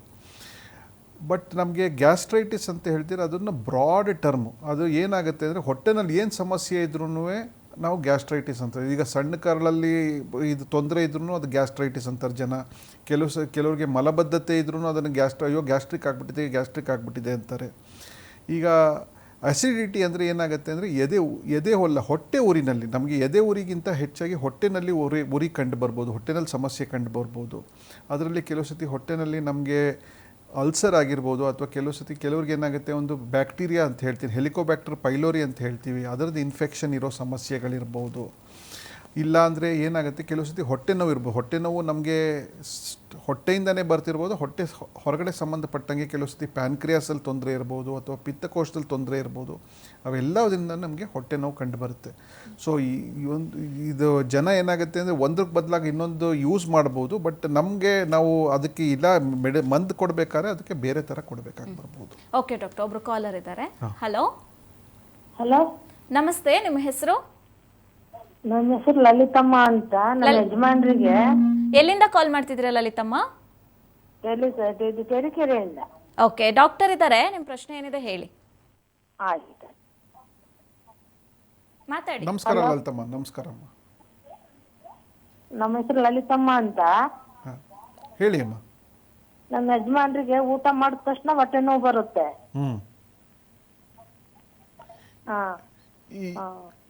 ಎಷ್ಟು ದಿವಸದಿಂದ ಆಗ್ತಿರೋದು ಈ ಥರ ತೊಂದರೆ? ಸುಮಾರು ದಿವಸದಿಂದ ಆಗ್ತಿದೆ ಸರ್. ವಯಸ್ಸು ಎಷ್ಟು ಅವ್ರಿಗೆ? ವಯಸ್ಸು 60. ಬೇರೆ ಏನಾದ್ರು ಹೊಟ್ಟೆ ನೋವು ಬಂದು ಹೊಟ್ಟೆ ಎಷ್ಟೊತ್ತಿರುತ್ತೆ ಹೊಟ್ಟೆ ನೋವು? ಅದು ಸರಿ ಹೋಗುತ್ತಾ ಅದಾಗದೆ? ಊಟ ಸರಿ ಹೋಗುತ್ತೆ ಅಂದ್ರೆ ತುಂಬಾ ಒದ್ದಾಡ್ತಾರೆ.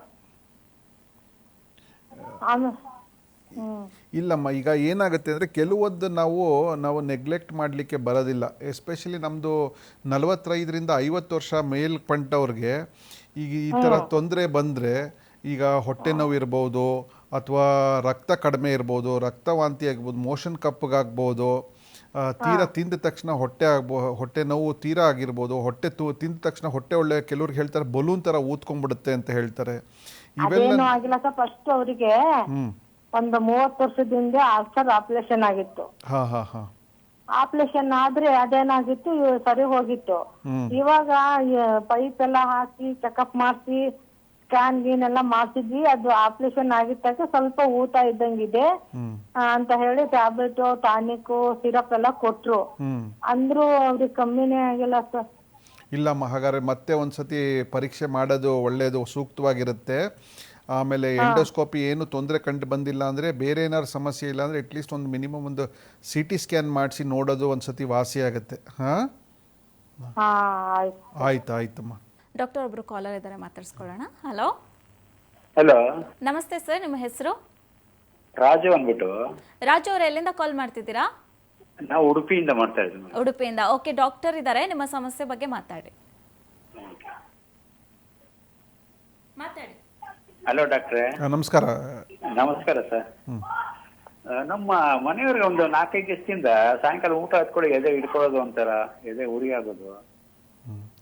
ಈಗ ಎದೆ ಹಿಡ್ಕೊಳ್ಳೋದು ಬೇರೆ, ಎದೆ ಉರಿ ಬೇರೆ. ಯಾಕಂದರೆ ಎದೆ ಹಿಡ್ಕೊಳ್ಳೋದು ಅಂದರೆ ಅದು ಏನೋ ಒಳ್ಳೆ ಇದ್ರದ್ದು ಹಿಡ್ಕೊಂಡಂಗಿದ್ರೆ ಅದು ನನ್ನ ಪ್ರಕಾರ ಒಂದು ಸತಿ ಇದು ಹೃದಯ ಸಂಬಂಧಪಟ್ಟಂಗೆ ಸಮಸ್ಯೆ ಇರೋದು ಬೆಟರ್ ಅನಿಸುತ್ತೆ. ಬಟ್ ಉರಿ ಇದ್ದರೆ ಬೇರೆ ಸಮಸ್ಯೆ ಆಗುತ್ತೆ. ಈಗ ಅವ್ರಿಗೆ ಊಟ ಆದ್ಮೇಲೆ ಮಾತ್ರ ಕಾಫಿ ಟೀ ಎಲ್ಲ ಬಿಟ್ರೆ ಏನಿರಲ್ಲ ಅಂತ ಸಮಸ್ಯೆ. ಕಾಫಿ ಟೀ ಎಲ್ಲ ಕುಡಿದ್ರೆ ಮಾತ್ರ ಸಾಕು, ಆ ಥರ ಆಗುತ್ತೆ ಅವ್ರಿಗೆ. ಎದೆ ಉರಿನೂ ಬರುತ್ತೆ, ಎದೆ ಹಿಡ್ಕೊಳ್ಳೋದು ಆಗುತ್ತೆ ಒಂದೊಂದ್ಸಲ.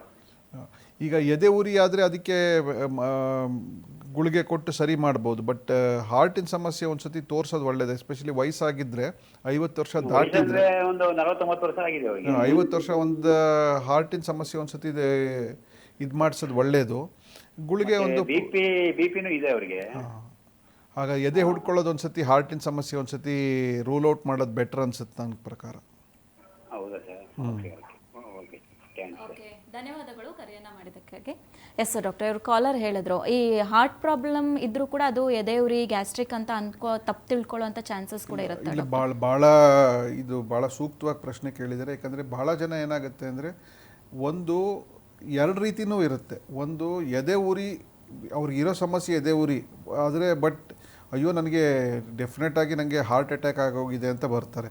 ಎದೆ ಉರಿಗೆ ನಾವು ಎಷ್ಟೇ ಹೇಳಿದ್ರು ಇಲ್ಲ, ಏನು ನಿಮ್ಮದು ಹಾರ್ಟಿನ ಸಮಸ್ಯೆ ಏನಿಲ್ಲ ಅಂದರೂ, ಯಾಕಂದರೆ ಕೆಲವು ಸತಿ ಏನಾಗುತ್ತೆ ಎದೆ ಉರಿ ಆಗಿ ಅವ್ರಿಗೆ ತೊಂದರೆ ಬಂದು ಅದನ್ನು ಹಾರ್ಟ್ ಥರನೇ ಪೇಯ್ನ್ಸ್ ಬರುತ್ತೆ. ನಾವು ಅದನ್ನು ಏಟಿಪಿಕಲ್ ಚೆಸ್ಟ್ ಪೇಯ್ನ್ ಅಂತೀವಿ. ಅಂದರೆ ನಾವು ರುಟೀನ್ವಾಗಿ ಚೆಸ್ಟ್ ಪೇಯ್ನ್ ಏನು ಬರುತ್ತೆ ಅದು ಕೆಲವು ಸತಿ ರಿಫ್ಲಕ್ಸಿಂದನೂ ಬರಬಹುದು. ಸೊ ಈ ಥರ ಒಂದು ರಿಫ್ಲಕ್ಸ್ ಆಗ್ತಾ ಆದರೆ ಆ್ಯಸಿಡ್ ಬರ್ತಾ ಇದ್ರೂ, ಆ್ಯಸಿಡಿಂದ ಎದೆ ಉರಿ ಬರ್ತಿದ್ರು ಅವ್ರಿಗೆ ಹಾರ್ಟಿಂದ ಸಂಬಂಧಪಟ್ಟಂತೆ ಅಂತ ಅನಿಸ್ಕೊಳ್ಬೋದು. ಬಟ್ ಅದಕ್ಕಿಂತ ಭಾಳ ಮುಖ್ಯವಾಗಿ ಏನಾಗುತ್ತೆ ಅಂದರೆ, ಯಾರಿಗೆ ಹೃದಯದ ಸಮಸ್ಯೆ ಇದೆ ಅವರು ಆ ಹೃದಯದಲ್ಲಿ ಬರೋವಂಥ ಎದೆ ನೋವು ಆಗಿರ್ಬೋದು, ಆ ಥರ ಏನಾದ್ರು ಸಂಬಂಧಪಟ್ಟಂತೆ ಅದನ್ನು ಎದೆ ಉರಿ ಅಂತ ಅಂದುಕೊಂಡು ಅದನ್ನು ನೆಗ್ಲೆಕ್ಟ್ ಮಾಡೋದು ಅದು ಭಾಳ ಮುಖ್ಯವಾಗುತ್ತೆ. ಯಾಕಂದರೆ ಕೆಲವು ಸತಿ ಏನಾಗುತ್ತೆ, ಏಕ್ದಮ್ ಹಾರ್ಟಿಂದ ತೊಂದರೆ ಸಮಸ್ಯೆ ಕಂಡು ಬರ್ಬೋದು, ಹಾರ್ಟ್ ಅಟ್ಯಾಕ್ ಆಗೋ ಸಮಸ್ಯೆ ಬರ್ಬೋದು. ಸೊ ಇವು 2 ರೀತಿಯೂ ಭಾಳ ಮುಖ್ಯವಾಗುತ್ತೆ. ಸೊ ಅದರಲ್ಲಿ ನಮಗೆ ಯಾವುದು ರೀತಿ ಇದು ಬರ್ತಾ ಇರೋದು, ಕೆಲವು ಸತಿ ಕೂಲಂಕುಷವಾಗಿ ಇದು ಹಾರ್ಟಿಂದನೇ ಬರ್ತಾ ಇರೋದು, ಇದರಿಂದನೇ ಬರ್ತಾ ಇರೋದು ಅಟ್ಲೀಸ್ಟ್ 90% ಹೇಳ್ಬೋದು. ಒಂದು 10%ಅಲ್ಲಿ ಅದು ಇದು ಇರ್ಬೋದು, ಎರಡೂ ಇರ್ಬೋದು. ಕೆಲವರಿಗೆ ಹಾರ್ಟಿನ ಸಮಸ್ಯೆನೂ ಇರ್ಬೋದು, ಕೆಲವರಿಗೆ ಎದೆ ಉರಿನೂ ಇರ್ಬೋದು. ಅಂದರೆ ಓವರ್ಲ್ಯಾಪ್ ಅಂತ ಹೇಳ್ತೀವಿ. ಓವರ್ಲ್ಯಾಪ್ ಜನಕ್ಕೂ ಇರುತ್ತೆ. ಬಟ್ ಬರೀ ಹಾರ್ಟಿನ ಸಮಸ್ಯೆ ಇದ್ದು ನಮಗೆ ಎದೆ ಉರಿ ಅಂತ ಅದನ್ನು ಮಿಸ್ಟೇಕ್ ಮಾಡೋದು ಭಾಳ ಸಮಸ್ಯೆ ಆಗುತ್ತೆ. ಓಕೆ ಡಾಕ್ಟರ್, ಒಬ್ರು ಕಾಲರ್ ಇದ್ದಾರೆ, ಮಾತಾಡ್ಸ್ಕೊಂಡ್ಬಿಡೋಣ. ಹಲೋ ಹಲೋ, ನಮಸ್ತೆ ಮಾ, ನಿಮ್ಮ ಹೆಸರು? ನಮಸ್ತೆ ಮೇಡಮ್, ನಮ್ಮ ಹೆಸರು ಭಾನು ಅಂತ. ಭಾನು ಅವ್ರು ಎಲ್ಲಿಂದ ಕಾಲ್ ಮಾಡ್ತಿದ್ದೀರಾ? ಬೆಂಗಳೂರು ದಾಸರಳ್ಳಿಯಿಂದ ಮೇಡಮ್. ದಾಸರಳ್ಳಿಯಿಂದ. ಓಕೆ, ಡಾಕ್ಟರ್ ಇದ್ದಾರೆ, ನಿಮ್ಮ ಸಮಸ್ಯೆ ಏನಿದೆ ಮಾತಾಡಿ. ಸರಿ. ಹೇಳಿ. ನಮಸ್ಕಾರ, ಹೇಳಿ ಅಮ್ಮ ಭಾನು ಅವರೇ, ಹೇಳಿ. ಹಲೋ ಹಲೋ ಸಾ, ನನ್ನ ಮಗನ್ಗೆ 23 ವರ್ಷ ಸಾ. ಹಾಂ. ಅವು ಯಾವಾಗ್ಲೂ ಎದೆ ಉರಿ ಅಂತಿರ್ತಾನೆ ಸಾ. ಹಾಂ. ಇಷ್ಟು ಚಿಕ್ಕ ವಯಸ್ಸಲ್ಲಿ ಎದೆ ಉರಿ ಬರೋದು ಅಂದರೆ ಇದ್ರದ್ದೇನಾದ್ರು ಊಟ ತಿಂಡಿ ಕರೆಕ್ಟಾಗಿ ಟೈಮ್ ಪ್ರಕಾರ ತೊಗೋತಾ ಇದ್ದಾನ, ಅಥವಾ ಬೇರೆ ಜಂಕ್ ಫುಡ್, ಪಿಜ್ಜಾ, ಬರ್ಗರು, ತುಂಬ ಚಿಪ್ಸು, ಆ ಥರದ ಸೋಡಾ ಇರೋ ಡ್ರಿಂಕ್ಸ್ ತೊಗೋತಾ ಇದ್ದಾನ ತುಂಬ ಜಾಸ್ತಿ? ಹಂಗೇನು ಇಲ್ಲ ಸಾ, ಏನು ಇದಿಲ್ಲ ಸಾ ಹಂಗೆ. ಹಾಂ. ಓಕೆ. ಈಗ ನೀವು ಹೇಳೋ ಪ್ರಕಾರ ಏನೂ ಸಮಸ್ಯೆ ಇಲ್ಲದೆ ಇದೇ ಥರ ಎದೆ ಉರಿ ಅಂತ ಕಂಡು ಬಂದರೆ ಒಂದು ಗುಳಿಗೆ ಕೊಟ್ಟು ನೋಡ್ಬೋದಾಗುತ್ತೆ. ಒಂದು ಪ್ಯಾಂಟೋಪ್ರಜೋಲ್ ಅಥವಾ ರ್ಯಾಬೆಪ್ರಜೋಲ್ ಅಥವಾ ಎಸೋಮೆಪ್ರಜೋಲ್ ಹಲವಾರು ಗುಳಿಗೆಗಳಿದೆ. ಅದನ್ನು ಕೊಟ್ಟು ಬೆಳಗ್ಗೆ ರಾತ್ರಿ ಕೊಟ್ಟು ನೋಡಬೇಕಾಗುತ್ತೆ. ಅದರಲ್ಲೂ ಗುಣ ಕಾಣದೇ ಇದ್ದರೆ ಅವ್ರಿಗೆ ಒಂದು ಎಂಡೋಸ್ಕೋಪಿ ಮಾಡಿ ನೋಡಬೇಕಾಗತ್ತಮ್ಮ. ಎದೆ ಉರಿ ಬರೋ ಸಮಸ್ಯೆ ಏನಿದೆ, ಬೇರೆ ಏನಾದ್ರು ತೊಂದರೆ ಇದೆಯಾ ಅಥವಾ ಹರ್ನಿಯಾ ಥರ ಏನಾರು ಹೈಟಸ್ ಹರ್ನಿಯಾ ಅಂತೀವಿ ಆ ಥರ ಏನಾರು ಇದೆಯಾ, ಒಳಗಡೆ ಏನಾರು ಹುಣ್ಣಾಗಿದೆಯಾ ಅಥವಾ ಅಲ್ಸರ್ ಥರ ಏನಾರು ಸಮಸ್ಯೆ ಇದೆಯಾ ಅಂತ ನೋಡೋದು ಒಳ್ಳೇದಮ್ಮ. 20 ವರ್ಷಕ್ಕೆ ಒಂದು ಸತಿ ಗುಳಿಗೆನಲ್ಲಿ ಸರಿ ಹೋಗ್ದೇರೆ 23 ವರ್ಷ ಸರ್. ಗುಳಿಗೆನಲ್ಲಿ ಸರಿ ಹೋಗ್ದೇರೆ ಮಾಡಿಸೋದು ಒಳ್ಳೇದಮ್ಮ.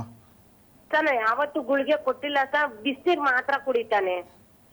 ಹಾಂ, ಅಲ್ಲ ಬಟ್ ಗುಳಿಗೆ ಕೊಡದೆ ಅದು ವಾಸಿ ಆಗೋದಿಲ್ಲಮ್ಮ, ಅದು ಹಾಗೆ. ಹೌದಾ ಸರ್, ಯಾವ ಗುಳಿಗೆ ಕೊಡ್ಬೇಕು ಸರ್? ಅದು ಇದು ಪ್ಯಾಂಟೋಪ್ರಜೋಲ್ ರಾಬೆಪ್ರಜೋಲ್ ಅಂತೆಲ್ಲ ಬರುತ್ತಮ್ಮ, ಅದು ಗುಳಿಗೆ ಬೆಳಿಗ್ಗೆ ರಾತ್ರಿ. ಅದಕ್ಕೆ ಪ್ರಿಸ್ಕ್ರಿಪ್ಷನ್ ಕೊಡಬೇಕಾಗತ್ತೆ. ನೀವು ಆಸ್ಪತ್ರೆಗೆ ಬಂದರೆ ಅದನ್ನು ಬರ್ಕೊಡ್ಬೋದು ನಾವು. ಹಾಂ, ಆ ಹುಡುಗನ ನಿಮ್ಮ ಮಗನ ಕರ್ಕೊಂಬಂದರೆ ಅವನ್ನ ಒಂದ್ಸತಿ ಪರೀಕ್ಷೆ ಮಾಡಿ ಕೊಡ್ಬೋದಾಗತ್ತೆ. ಆಯಿತಾ? ಹೌದಾ ಹೌದಾ, ಅದೇ ನಿಮ್ಮ ಆಸ್ಪತ್ರೆಗೆ ಕರ್ಕೊಂಡು ಬರ್ರಿ ಅಂತೀರಾ? ಇಲ್ಲಿ ಅಲ್ಲಿಗಾದರೂ ಎಲ್ಲಿಯಾದರೂ ಒಂದ್ಸತಿ ಕಡೆ ತೋರಿಸಿ ಅಮ್ಮ, ತೋರಿಸ್ಬಿಟ್ಟು ಗುಳಿಗೆ ಬಂದು ಮಾಡಿಸೋದು ಬೆಟ್ರ್ ಅನಿಸುತ್ತೆ. ಓಕೆ, ಧನ್ಯವಾದಗಳು ಕರೆಯನ್ನ ಮಾಡಿದ್ದಕ್ಕಾಗಿ.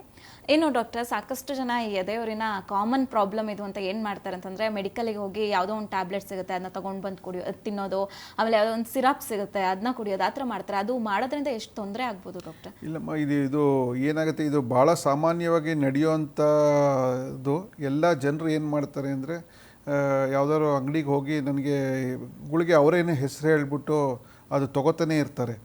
ಅದು ಭಾಳ ಸಮಸ್ಯೆ ಆಗುತ್ತೆ. ಒಂದು ಸಿರಪ್ಗಳು ತೊಗೋಬೋದು, ಭಾಳ ಥರ ಸಿರಪ್ಗಳು, ಆ್ಯಂಟಾಸಿಡ್ ಸಿರಪ್ ಅಂತೇಳಿ ಹೇಳ್ತೀವಿ. ಅದು ತುಂಬ ದಿವಸ ತೊಗೊಂಡ್ರೆ ಕಿಡ್ನಿಗೆ ಸಮಸ್ಯೆ ಉಂಟಾಗೋ ಸಾಧ್ಯತೆ ಭಾಳ ಜಾಸ್ತಿ ಇರುತ್ತೆ. ಇನ್ನೊಂದು ಏನಾಗುತ್ತೆ ಅಂದರೆ, ಕೆಲವರು ಈ ಪ್ರೋಟಾನ್ ಪಂಪ್ ಇನ್ಹಿಬಿಟರ್ ಟ್ಯಾಬ್ಲೆಟ್ಸ್ ಏನು ಹೇಳ್ತೀವಿ ನಾವು, ಪ್ಯಾಂಟೋಪ್ರಜೋಲ್ ರಾಬೆಪ್ರಜೋಲ್ ಅಂತ, ಅದನ್ನು ಒಳ್ಳೆ ಪೆಪ್ಪರ್ಮಿಂಟ್ ಥರ ನುಂಗೋಕ್ಕೆ ಶುರು ಮಾಡಿಬಿಡ್ತಾರೆ. ಇವತ್ತು ನಾನು ಗುಳಿಗೆ ತೊಗೊಂಡಿದ್ದೀನಿ, ಚೆನ್ನಾಗಿ ಊಟ ಮಾಡ್ಬೋದು ಅಂತ. ಬಟ್ ಅದು ಭಾಳ ತಪ್ಪಾಗುತ್ತೆ. ಅದೇನಾಗುತ್ತೆ ಅಂದರೆ, ಕೆಲವರು 3 ವರ್ಷ 4 ವರ್ಷ 5 ವರ್ಷ ತೊಗೋತಾನೇ ಇರ್ತಾರೆ, ಅದನ್ನು ನಿಲ್ಲಿಸೋದಿಲ್ಲ. ಅದನ್ನು ಇದರಲ್ಲಿ ನಾನು ಹೇಳಲಿಕ್ಕೆ ಏನು ಬಯಸ್ತೀನಿ ಅಂದರೆ, ಒಂದು ನಾವು ಏನು ಪ್ರೋಟಾನ್ ಪಂಪ್ ಇನ್ಹಿಬಿಟರ್ ಕೊಡ್ತೀವಿ ಅದರಲ್ಲಿ ಕೆಲವ್ರಿಗೆ ಸೈಡ್ ಎಫೆಕ್ಟ್ ಆಗೋ ಸಾಧ್ಯತೆಯೂ ಇರುತ್ತೆ. ಅದು ತಕ್ಷಣ ಕಂಡು ಬರದೇ ಇರೋದು. ಇದರಲ್ಲಿ ಏನು ಪ್ರಕಾರ ನಾವು ಏನು ಕಂಡು ಬರ್ತೀವಿ ಅಂದರೆ, ಒಂದು ಸ್ವಲ್ಪ ಇನ್ಫೆಕ್ಷನ್ಗಳಾಗೋ ಸಾಧ್ಯತೆ ಇರುತ್ತೆ.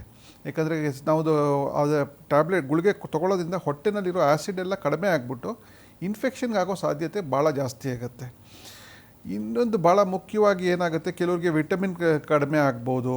ಅವೆಲ್ಲ ಕೆಲವೊಂದಷ್ಟು ಸ್ಟಡೀಸಲ್ಲಿ ಈಗ ಡಿಮೆನ್ಷಿಯಾ ಅಂತೀವಿ, ಅವೆಲ್ಲದೂ ಸಾಧ್ಯತೆ ಇರುತ್ತೆ, ಬಟ್ ಕಡಿಮೆ ಇರುತ್ತೆ. ಯಾರಿಗೆ ಎಷ್ಟು ದಿವಸ ಕೊಡಬೇಕು ಅದ್ರ ಮಾತ್ರ ಕೊಡಬೇಕಾಗತ್ತೆ. ಇನ್ನೊಂದು ಭಾಳ ಮುಖ್ಯವಾಗಿ ಇದು ಏನಂತೀವಿ ನಾವು, ಪ್ಯಾಂಟೋಪ್ರಜೋಲ್ ಅಥವಾ ರಾಬೆಪ್ರಜೋಲ್, ಎಸ್ಒಮೆಪ್ರಜೋಲು, ಅವೆಲ್ಲ ಗುಳಿಗೆಗಳು ವಿತ್ 2 ಮೆಡಿಕೇಷನ್ಸ್ ಕಾಂಬಿನೇಷನ್ ಥರ ಬಂದ್ಬಿಡುತ್ತೆ. ಏನೋ ಅಂದರೆ, ಒಂದು ಡೋಮ್ಪೆರಿಡೋನು ಮತ್ತು ಲಿವೋಸೆಲ್ಪೆರೈಡ್ ಅಂತ. ಅದು ಭಾಳ ಏನಾಗುತ್ತೆ ಅಂದರೆ, ಯೂಶ್ವಲಿ ಅದು ಕೊಡಬೇಕಾದ್ರೆ ನಾವು ಒಂದು 3 ವಾರ 4 ವಾರ ಕೆಲವು ಅದು ಇಂಡಿಕೇಷನ್ ಇದ್ದಾಗ ಮಾತ್ರ ಕೊಡಬೇಕಾಗತ್ತೆ. ಇದು ನಾವು ಡೋಮ್ಪೆರಿಡೋನ್ ಮತ್ತು ಲಿವೋಸೆಲ್ಪೆರೈಡ್ ಏನಾಗುತ್ತೆ ಅಂದರೆ, ತುಂಬ ದಿವಸ ತೊಗೊಂಡ್ರೆ ಕೆಲವು ಸತಿ ಸೆಕೆಂಡ್ರಿ ಪಾರ್ಕಿನ್ಸನ್ಸ್ ಡಿಸೀಸ್ ಅಂತ ಕಂಡು ಬರುತ್ತೆ. ಇದು ಭಾಳ ಮುಖ್ಯ. ಯಾಕಂದರೆ ಏನಾಗುತ್ತೆ ಅಂದರೆ, ಇದು ಕಂಡು ಬರೋದಿಲ್ಲ. ಇದು ಒಂದು 2 ವರ್ಷ 3 ವರ್ಷ 4 ವರ್ಷ ತೊಗೋತಾನೆ ಇರ್ತಾರೆ. ಅದು ತೊಗೊಂಡ್ರೆ ಅದನ್ನು ಪಾರ್ಕಿನ್ಸನ್ಸ್ ಡಿಸೀಸ್ ಥರ ಬರೋಕ್ಕೆ ಸಾಧ್ಯತೆ ಇರುತ್ತೆ. ಇನ್ನೊಂದು ಏನಾಗುತ್ತೆ, ಈ ಟ್ಯಾಬ್ಲೆಟ್ಸ್ಗಳು ಕೆಲವು ಸತಿ ತೊಗೊಳ್ತಿದ್ರೆ, ಈಗ ಗರ್ಭಿಣಿ ಇಲ್ಲದೆ ಇರೋದು, ಇದು ಹೆಂಗಸ್ರಿಗೇನೂ ಎದೆನಲ್ಲಿ ಹಾಲು ಬರೋ ಸಾಧ್ಯತೆ ಇದೆ. ಗ್ಯಾಲಕ್ಟೋರಿಯಾ ಅಂತ ಹೇಳ್ತೀವಿ, ಗಂಡಸರಲ್ಲೂ ಕೆಲವು ಸತಿ ಬರ್ಬೋದು. ಸೊ ಇವೆಲ್ಲ ಸೈಡ್ ಎಫೆಕ್ಟ್ಗಳಾಗೋ ಸಾಧ್ಯತೆ ಇರುತ್ತೆ. ದಯವಿಟ್ಟು ಏನಂದರೆ, ನಮ್ಮ ಕೋರಿಕೆ ಏನು ಅಂದರೆ, ಈ ಗುಳಿಗೆಗಳನ್ನು ನೀವೇ ತೊಗೋತಾ ಇರಬೇಡಿ. ಏನು ಇದ್ರೂ ಯಾವುದೋ ಡಾಕ್ಟ್ರ್ ಹತ್ರ ಬರೆಸ್ಕೊಂಡು ಶಾರ್ಟ್ ಡ್ಯೂರೇಷನಲ್ಲಿ ತೊಗೊಳ್ಳಿ, ತುಂಬ ಕಂಟಿನ್ಯೂಸ್ ಆಗಿ ತೊಗೋತಾ ಇರಬೇಡಿ ಅಂತ. ಓಕೆ ಡಾಕ್ಟರ್, ಒಬ್ರು ಕಾಲರ್ ಇದ್ದಾರೆ, ಮಾತಾಡ್ಸ್ಕೊಳ್ಳೋಣ. ಹಲೋ ಹಲೋ, ನಮಸ್ತೆ, ನಿಮ್ಮ ಹೆಸರು? ಕಮಲಮ್ಮ ಅಂತ ಮೇಡಮ್. ಕಮಲಮ್ಮ, ಎಲ್ಲಿಂದ ಕಾಲ್ ಮಾಡ್ತಿದ್ದೀರಾ? ನಾವು ಆರ್ ನಗರ ಮೇಡಮ್. ಆರ್ ನಗರದಿಂದ. ಓಕೆ, ಡಾಕ್ಟರ್ ಇದ್ದಾರೆ, ನಿಮ್ಮ ಸಮಸ್ಯೆ ಏನಿದೆ ಮಾತಾಡಿ. ಹೇಳಿ ಕಮಲಮ್ಮನವ್ರೆ. ನಮಸ್ಕಾರ ಡಾಕ್ಟರ್. ನಮಸ್ಕಾರಮ್ಮ. ಸರ್, ಇದು ನನಗೆ ಹೊಟ್ಟೆ ಉಬ್ರ ಬರುತ್ತೆ, ಮತ್ತೆ ಹೊಟ್ಟೆ ಕಿವುಚ್ದಂಗ್ ಆಗೋದು, ಮೋಷನ್ ಕ್ಲಿಯರ್ ಆಗಿ ಆಗಲ್ಲ ಡಾಕ್ಟ್ರೆ. ಸ್ವಲ್ಪ ಆಗುತ್ತೆ, ತಿರ್ಗಾ ಮತ್ತೆ ಹೋಗ್ಬೇಕು ಅನ್ಸುತ್ತೆ, ಆಗಲ್ಲ, ಆ ತರ ಆಗುತ್ತೆ. ಕಿವುಚ್ದಂಗ್ ಆಗೋದು, ಹಿಂಸೆ ಆಗುತ್ತೆ ಡಾಕ್ಟ್ರೆ. ಈಗ ನೀವು ಹೇಳೋ ಸಮಸ್ಯೆ ಏನಾಗುತ್ತೆ ಅಂದರೆ, ಇದು ನಾವು ನಾನ್ ಅಲ್ಸರ್ ಡಿಸ್ಪೆಪ್ಸಿಯಾ ಮತ್ತು ಫಂಕ್ಷನಲ್ ಬವಲ್ ಡಿಸಾರ್ಡರ್ ಅಂತ ಹೇಳ್ತೀವಿ. ಸೊ ಈಗ ನಿಮಗೆ ತೊಂದರೆ ಇರೋದು ಸ್ಟಮಕ್ ಮತ್ತು ಲಾರ್ಜ್ ಇಂಟೆಸ್ಟೈನಿಂದ ಸಮಸ್ಯೆ ಕಂಡು ಬರ್ತಾ ಇದೆ. ಈ ಕೆಲವ್ರಿಗೆ ಏನಾಗುತ್ತೆ ಅಂದರೆ, ಈ ಹಾಲು ಕುಡಿದ್ರೆ, ಹಾಲಂಥ ಪದಾರ್ಥ ಕೊಡಿದ್ರೆ ಹೊಟ್ಟೆ ಉಬ್ಬರ ಬರುತ್ತೆ. ಹಾಲೇ ಕುಡಿಯಲ್ಲ ಡಾಕ್ಟರ್. ಹಾಂ, ಈಗ ಇನ್ನೊಂದು ಹಾಲು ಏನಾಗುತ್ತೆ, ಟೀ ಕಾಫಿ ಏನು ಕುಡಿಯಲ್ಲ. ಕುಡಿಯೋದಿಲ್ಲ. ಬಟ್ ನಿಮಗೆ ನಿಮ್ಮ ಸಮಸ್ಯೆಗೆ ಇದಾಗಬೇಕಾದ್ರೆ ತುಂಬ ನೀರು ಕುಡಿಬೇಕಾಗತ್ತೆ. ಆಮೇಲೆ ಇದು ಸೊಪ್ಪಿನ ಪದಾರ್ಥ ಜಾಸ್ತಿ ತಿನ್ನಬೇಕಾಗುತ್ತೆ. ಗ್ರೀನ್ ಲೀಫಿ ವೆಜಿಟೇಬಲ್ಸ್ ಅಂತ ಏನು ಹೇಳ್ತೀವಿ, ಸೊಪ್ಪಿನ ಪದಾರ್ಥ, ಕೆಲವು ತರಕಾರಿಗಳು ಜಾಸ್ತಿ ತೊಗೊಳ್ಬೇಕಾಗತ್ತೆ. ಫೈಬರ್ ಅಂಶ ಬೇಕಾಗತ್ತೆ ನಿಮಗೆ. ಆಮೇಲೆ ಕೆಲವರಿಗೆ ಪ್ರೋಬಯೋಟಿಕ್ಸ್ ಅಂತ ಹೇಳ್ತೀವಿ. ಪ್ರೋಬಯೋಟಿಕ್ಸ್ ಅಂದರೆ ಕೆಲವು ಗುಳಿಗೆಗಳು ಈ ಮೊಸರಲ್ಲಿ ಕಂಡು ಬರುತ್ತೆ, ಆ ಥರದ್ದು. ಅವನ್ನೆಲ್ಲ ತೊಗೊಂಡ್ರೆ ನಿಮ್ಮ ಸಮಸ್ಯೆಗೆ ಸಮಾಧಾನ ಸಿಗುತ್ತೆ. ಇದು ಡಾಕ್ಟರ್, ನನಗೆ ಮಂಡಿ ನೋವಿದೆ, ಹಾಂ, ಅದಕ್ಕೆ ಇದಕ್ಕೆ ಕ್ಯಾಲ್ಸಿಯಂ ಮಾತ್ರೆ ಇದೆಲ್ಲ ಕೊಡ್ತಾರೆ. ಮುಂದೆ ಸೌದೋಗಿದೆ ಅಂತ ಹೇಳ್ತಾರೆ ಡಾಕ್ಟರ್. ಆಪರೇಷನ್ ಮಾಡಕ್ಕಾಗಲ್ಲ, ಹಾಂ, ಬೇರೆ ಮೂಳೆಗಳು ಸೆಂತಿಲ್ಲ ಮೂಳೆಗಳಿಗೆ ಅಂತ ಹೇಳ್ತಾರೆ. ಅದಕ್ಕೆ ಅದು ಮೂಳೆ ಗಟ್ಟಿ ಆಗಕ್ಕೆ ಮತ್ತೆ ಇದು ಕೊಡ್ತಾ ಇದಾರೆ ಡಾಕ್ಟರ್ ನನಗೆ. ತೊಂದರೆ ಇಲ್ಲಮ್ಮ, ಅದಕ್ಕೆ ತೊಗೊಳ್ಳಿ. ಅದಕ್ಕೂ ಇದಕ್ಕೂ ಸಂಬಂಧ ಇಲ್ಲಮ್ಮ. ಕೆಲವ್ರಿಗೆ ಏನಾಗುತ್ತೆ ಅಂದರೆ ಕಾನ್ಸ್ಟಿಪೇಷನ್ ನಿಮ್ಗೆ ಏನಾಗ್ತಿದೆ, ಮಲಬದ್ಧತೆ ಸಮಸ್ಯೆ ಏನು ಕಂಡು ಬರ್ತಾ ಇದೆ, ಅದಕ್ಕೆ ಒಂದು ಸ್ವಲ್ಪ ಸೊಪ್ಪು ತರಕಾರಿ ತೊಗೊಳ್ಳಿ ಜಾಸ್ತಿ. ಆಮೇಲೆ ನೀರು ಚೆನ್ನಾಗಿ ಕುಡೀರಿ. ಫೈಬರ್ ಅಂಶ ತೊಗೊಂಡ್ರೆ ನಿಮಗೆ ಅದು ಸರಿ ಹೋಗುತ್ತದು. ನೀರು ಕುಡಿತೀನಿ ಡಾಕ್ಟರ್ ನಾನು. ಓಕೆ, ಧನ್ಯವಾದಗಳು ಕರೆಯನ್ನ ಮಾಡಿದ್ದಕ್ಕಾಗಿ. ಡಾಕ್ಟರ್, ನೀವು ಸೆಲ್ಫ್ ಮೆಡಿಕೇಶನ್ ಬಗ್ಗೆ ಹೇಳ್ತಾ ಇದ್ರಿ. ಹಿಂಗೆ ಎದೆ ಉರಿ ಕಾಣಿಸ್ಕೊಂಡ ತಕ್ಷಣ ಸೆಲ್ಫ್ ಮೆಡಿಕೇಶನ್ ಮಾಡ್ಕೊಂಡು ಕೊನೆಯ ಹಂತದವರೆಗೂ ಕೂಡ ಮನೆಯಲ್ಲೇ ಟ್ರೀಟ್ಮೆಂಟನ್ನು ತಗೊಂಡು ಇನ್ನೇನು ಆಗ್ತಾನೆ ಇಲ್ಲ ಅಂದಾಗ ಹಾಸ್ಪಿಟಲಿಗೆ ಬರ್ತಾರೆ. ಸೊ ಈ ಟ್ರೀಟ್ಮೆಂಟ್ ಬಗ್ಗೆ ಹೇಳಿ ಡಾಕ್ಟರ್, ಈ ಥರ ಬಂದಾಗ ಏನೇನು ಸಮಸ್ಯೆಗಳು ಆಗುತ್ತೆ ಅಂತ. ಈಗ ಒಂದೇನೆಂದರೆ, ನಮ್ಮದು ಈ ಎದೆ ಉರಿಗೆ ಸಂಬಂಧಪಟ್ಟಂಗೆ ನಮಗೆ ಟ್ರೀಟ್ಮೆಂಟ್ ಇರೋವಂಥದ್ದು ಪ್ರೋಟಾನ್ ಪಂಪ್ ಇನ್ಹಿಬಿಟರ್ಸ್ ಅಂತ ಹೇಳ್ತೀವಿ. ಅದರಲ್ಲಿ ಒಂದು 5-6 ಥರದ ಪ್ರೋಟಾನ್ ಪಂಪ್ ಇನ್ಹಿಬಿಟರ್ಸ್ ಇರುತ್ತೆ. ಎಲ್ಲ ಕೆಲಸ ಮಾಡೋದೆಲ್ಲ ಆಲ್ಮೋಸ್ಟ್ ಸಿಮಿಲರಾಗಿ ಕೆಲಸ ಮಾಡುತ್ತೆ. ಇದು ಪ್ಯಾಂಟೋಪ್ರಜಾಲ್ ಇರ್ಬೋದು, ಒಮೆಪ್ರಜಾಲ್ ಇರ್ಬೋದು, ಎಸೊಮೆಪ್ರಜಾಲು, ಲ್ಯಾನ್ಸೋಪ್ರಜಾಲು, ಲ್ಯಾನ್ಸೋಪ್ರಜಾಲು ಅಥವಾ ಇಲಪ್ರಜಾಲ್ ಅಂತ ಇರ್ಬೋದು. ಇದು ಒಂದು ರೀತಿ ಕೆಲಸ ಮಾಡುತ್ತೆ. ಇದು ಕೆಲಸ ಮಾಡೋದು ದಿವಸಕ್ಕೆ 1-2 ಗುಳಿಗೆ ಬೇಕಾಗಬಹುದು. ಬಟ್ ಭಾಳ ಮುಖ್ಯವಾಗಿ ಏನಾಗುತ್ತೆ ಅಂದರೆ, ಇದನ್ನು ತಿಂಡಿಗೆ ಅಥವಾ ಊಟಕ್ಕಿಂತ ಅರ್ಧ ಗಂಟೆ ಮುಂಚೆ ತೊಗೋಬೇಕಾಗತ್ತೆ. ಇದು ಭಾಳ ಮುಖ್ಯ. ಇದು ಅರ್ಧ ಗಂಟೆ ಮುಂಚೆ ತೊಗೋಬೇಕಾಗತ್ತೆ. ಇನ್ನು ಕೆಲವ್ರಿಗೆ ಏನಾಗುತ್ತೆ ಅಂದರೆ, ಕೆಲವ್ರಿಗೆ ರಾತ್ರಿ ಹೊತ್ತು ತೊಂದರೆ ಬಂದಾಗ ಅವ್ರಿಗೆ ನೈಟ್ ಟೈಮ್ ಟ್ಯಾಬ್ಲೆಟ್ಸ್ ಬೇಕಾಗುತ್ತೆ. ಅದಕ್ಕೆ ಮುಂಚೆ ರ್ಯಾನಿಟಿಡಿನ್ ಅಥವಾ ಫ್ಯಾಮೋಟಿಡಿನ್ ಅಂತ ನೈಟ್ ಟೈಮ್ ತೊಗೋಬೇಕಾಗತ್ತೆ. ಕೆಲವ್ರಿಗೆ ತುಂಬ ಎದೆ ಉರಿ ಬಂದಾಗ ಇಮಿಡಿಯೇಟ್ ರಿಲೀಫ್ ಬೇಕಾಗುತ್ತೆ. ಅವ್ರಿಗೆ ಆ್ಯಂಟಾಸಿಡ್ಸ್ ಅಂತ ಹೇಳ್ತೀವಿ, ಇಲ್ಲಾಂದರೆ ಅಲ್ಜಿನೇಟ್ಸ್ ಅಂತ ಹೇಳ್ತೀವಿ. ಇದು ತೊಗೋಬೇಕಾಗತ್ತೆ. ಇದು ನಾವು ಕೊಡಬೇಕಾಗಿರುವಂಥದ್ದು ಮಿನಿಮಮ್ ಅಟ್ಲೀಸ್ಟ್ ಒಂದು 2 ತಿಂಗಳಾದರೂ ಕೊಡಬೇಕಾಗಿ ಬರುತ್ತೆ. ಇದರಲ್ಲಿ ಗುಣ ಕಂಡ್ರೆ ಮೆಡಿಸನನ್ನು ಸ್ಲೋವಾಗಿ ನಿಲ್ಲಿಸಬೇಕಾಗತ್ತೆ. ಬಟ್ ಭಾಳ ಮುಖ್ಯವಾಗಿ ನಮ್ಗೆ ಆ ಟೈಮಲ್ಲಿ ನಮ್ಮದು ಲೈಫ್ ಸ್ಟೈಲ್ ಚೇಂಜಸ್ ಮಾಡಬೇಕಾಗತ್ತೆ. ಸ್ಮೋಕಿಂಗ್ ಮಾಡೋರು ಸ್ಮೋಕಿಂಗ್ ಕ್ವಿಟ್ ಮಾಡಬೇಕಾಗುತ್ತೆ, ಡ್ರಿಂಕ್ಸ್ ಕ್ವಿಟ್ ಮಾಡಬೇಕಾಗುತ್ತೆ, ಎಕ್ಸೆಸ್ ಆಫ್ ಕಾಫಿ ಟೀ ಕಡಿಮೆ ಮಾಡಬೇಕಾಗುತ್ತೆ, ಈ ಕಾರ್ಬೊನೇಟೆಡ್ ಬಿವರೇಜಸ್ ಸೋಡಾ ಅಂತ ಏನು ಹೇಳ್ತೀವಿ ಅದನ್ನು ಕಡಿಮೆ ಮಾಡಬೇಕಾಗತ್ತೆ, ಜಂಕ್ ಫುಡ್ ಕಡಿಮೆ ಮಾಡಬೇಕಾಗತ್ತೆ, ಸ್ಮಾಲ್ ಫ್ರೀಕ್ವೆಂಟ್ ಮೀಲ್ಸ್ ಅಂತ ಹೇಳ್ತೀವಿ ಅದನ್ನು ತೊಗೋಬೇಕಾಗತ್ತೆ. ಆಮೇಲೆ ಒಂದು ಸ್ವಲ್ಪ ಎಕ್ಸಸೈಸ್ ಮಾಡಬೇಕಾಗತ್ತೆ, ತುಂಬ ಫ್ಯಾಟಿ ಫುಡ್ ಅವಾಯ್ಡ್ ಮಾಡಬೇಕಾಗತ್ತೆ, ತೂಕ ತುಂಬ ಜಾಸ್ತಿ ಇದ್ದರೆ ತೂಕ ಕಡಿಮೆ ಮಾಡಬೇಕಾಗತ್ತೆ, ತಿಂದ ತಕ್ಷಣ ಮಲಗದೇ ಇರಬೇಕು. ಇವೆಲ್ಲ ಇದರಿಂದ ಮಾಡಿದ್ರೆ ಇದು ನಮಗೆ ಏನು ಸಮಸ್ಯೆ ಏನು ಕಂಡು ಬಂದಿದೆ ಅದಕ್ಕೆ ಪರಿಹಾರ ಕಂಡು ಬರುತ್ತೆ. ಇದರಲ್ಲಿ ಒಂದು ಏನಾಗುತ್ತೆ ಅಂದರೆ, ಇವೆಲ್ಲ ಮಾಡಿ ಕೆಲವ್ರು ಹೇಳ್ತಾರೆ ಇವೆಲ್ಲ ಮಾಡಿದ್ದೀವಿ ಆದರೂ ನಮ್ಗೆ ಸರಿ ಆಗ್ತಿಲ್ಲ ಅಂದರೆ ಒಳಗಡೆ ಬೇರೆ ಏನಾದ್ರು ಸಮಸ್ಯೆ ಕಂಡು ಬರ್ಬೋದು. ಅಂಥ ಟೈಮಲ್ಲಿ ನಮಗೆ ಒಂದು ಎಂಡೋಸ್ಕೋಪಿ ಮಾಡಿ ಒಳಗಡೆ ಬೇರೆ ಏನಾದ್ರು ಇದೆಯಾ, ಹುಣ್ಣಾಗಿದೆಯಾ ಅಥವಾ ಅಲ್ಸರ್ ಇದೆಯಾ ಅದನ್ನು ನೋಡಬೇಕಾಗತ್ತೆ. ಕೆಲವು ಸತಿ ಏನಾಗುತ್ತೆ, ಅನ್ನನಾಳದ್ದು ಜಠರದ ಕ್ಯಾನ್ಸರನ್ನೇ ಇರ್ಬೋದು, ಅದೂ ಇದೇ ಥರ ಕಂಡು ಬರ್ಬೋದು. ಅದನ್ನು ನೋಡಬೇಕಾಗುತ್ತೆ. ಕೆಲವ್ರಿಗೆ ಫಂಗಲ್ ಇನ್ಫೆಕ್ಷನ್ ಇರುತ್ತೆ, ಕೆಲವ್ರಿಗೆ ಅಲರ್ಜಿ ಸಂಬಂಧಪಟ್ಟಂಗೆ ಆಗ್ಬೋದು. ಇದಕ್ಕೂ ಗುಳಿಗೆಗಳು ಫಸ್ಟ್ ಪರೀಕ್ಷೆ ಮಾಡಿ ಅದನ್ನು ಗೊತ್ತಾದ ಮೇಲೆ ಅದರ ಪ್ರಕಾರ ನಾವು ಟ್ರೀಟ್ಮೆಂಟ್ ಕೊಡಬೇಕಾಗುತ್ತೆ. ಓಕೆ ಡಾಕ್ಟರ್, ಒಬ್ರು ಕಾಲರ್ ಇದ್ದಾರೆ, ಮಾತಾಡ್ಸ್ಕೊಂಡ್ಬಿಡೋಣ. ಹಲೋ, ನಮಸ್ತೆ ಮೇಡಮ್. ನಮಸ್ತೆ ಸರ್, ನಿಮ್ಮ ಹೆಸರು? ವಿಜಯ್ ಕುಮಾರ್ ಅಂತ ಮೇಡಮ್, ಪೀಣ್ಯದಿಂದ ಕಾಲ್ ಮಾಡ್ತಾ ಇದ್ದೀವಿ. ಪೀಣ್ಯದಿಂದ. ಓಕೆ, ಡಾಕ್ಟರ್ ಇದ್ದಾರೆ, ನಿಮ್ಮ ಸಮಸ್ಯೆ ಏನಿದೆ ನಮಸ್ಕಾರ, ಹೇಳಿ ಇವರೇ. ನಮಸ್ತೆ ಸರ್.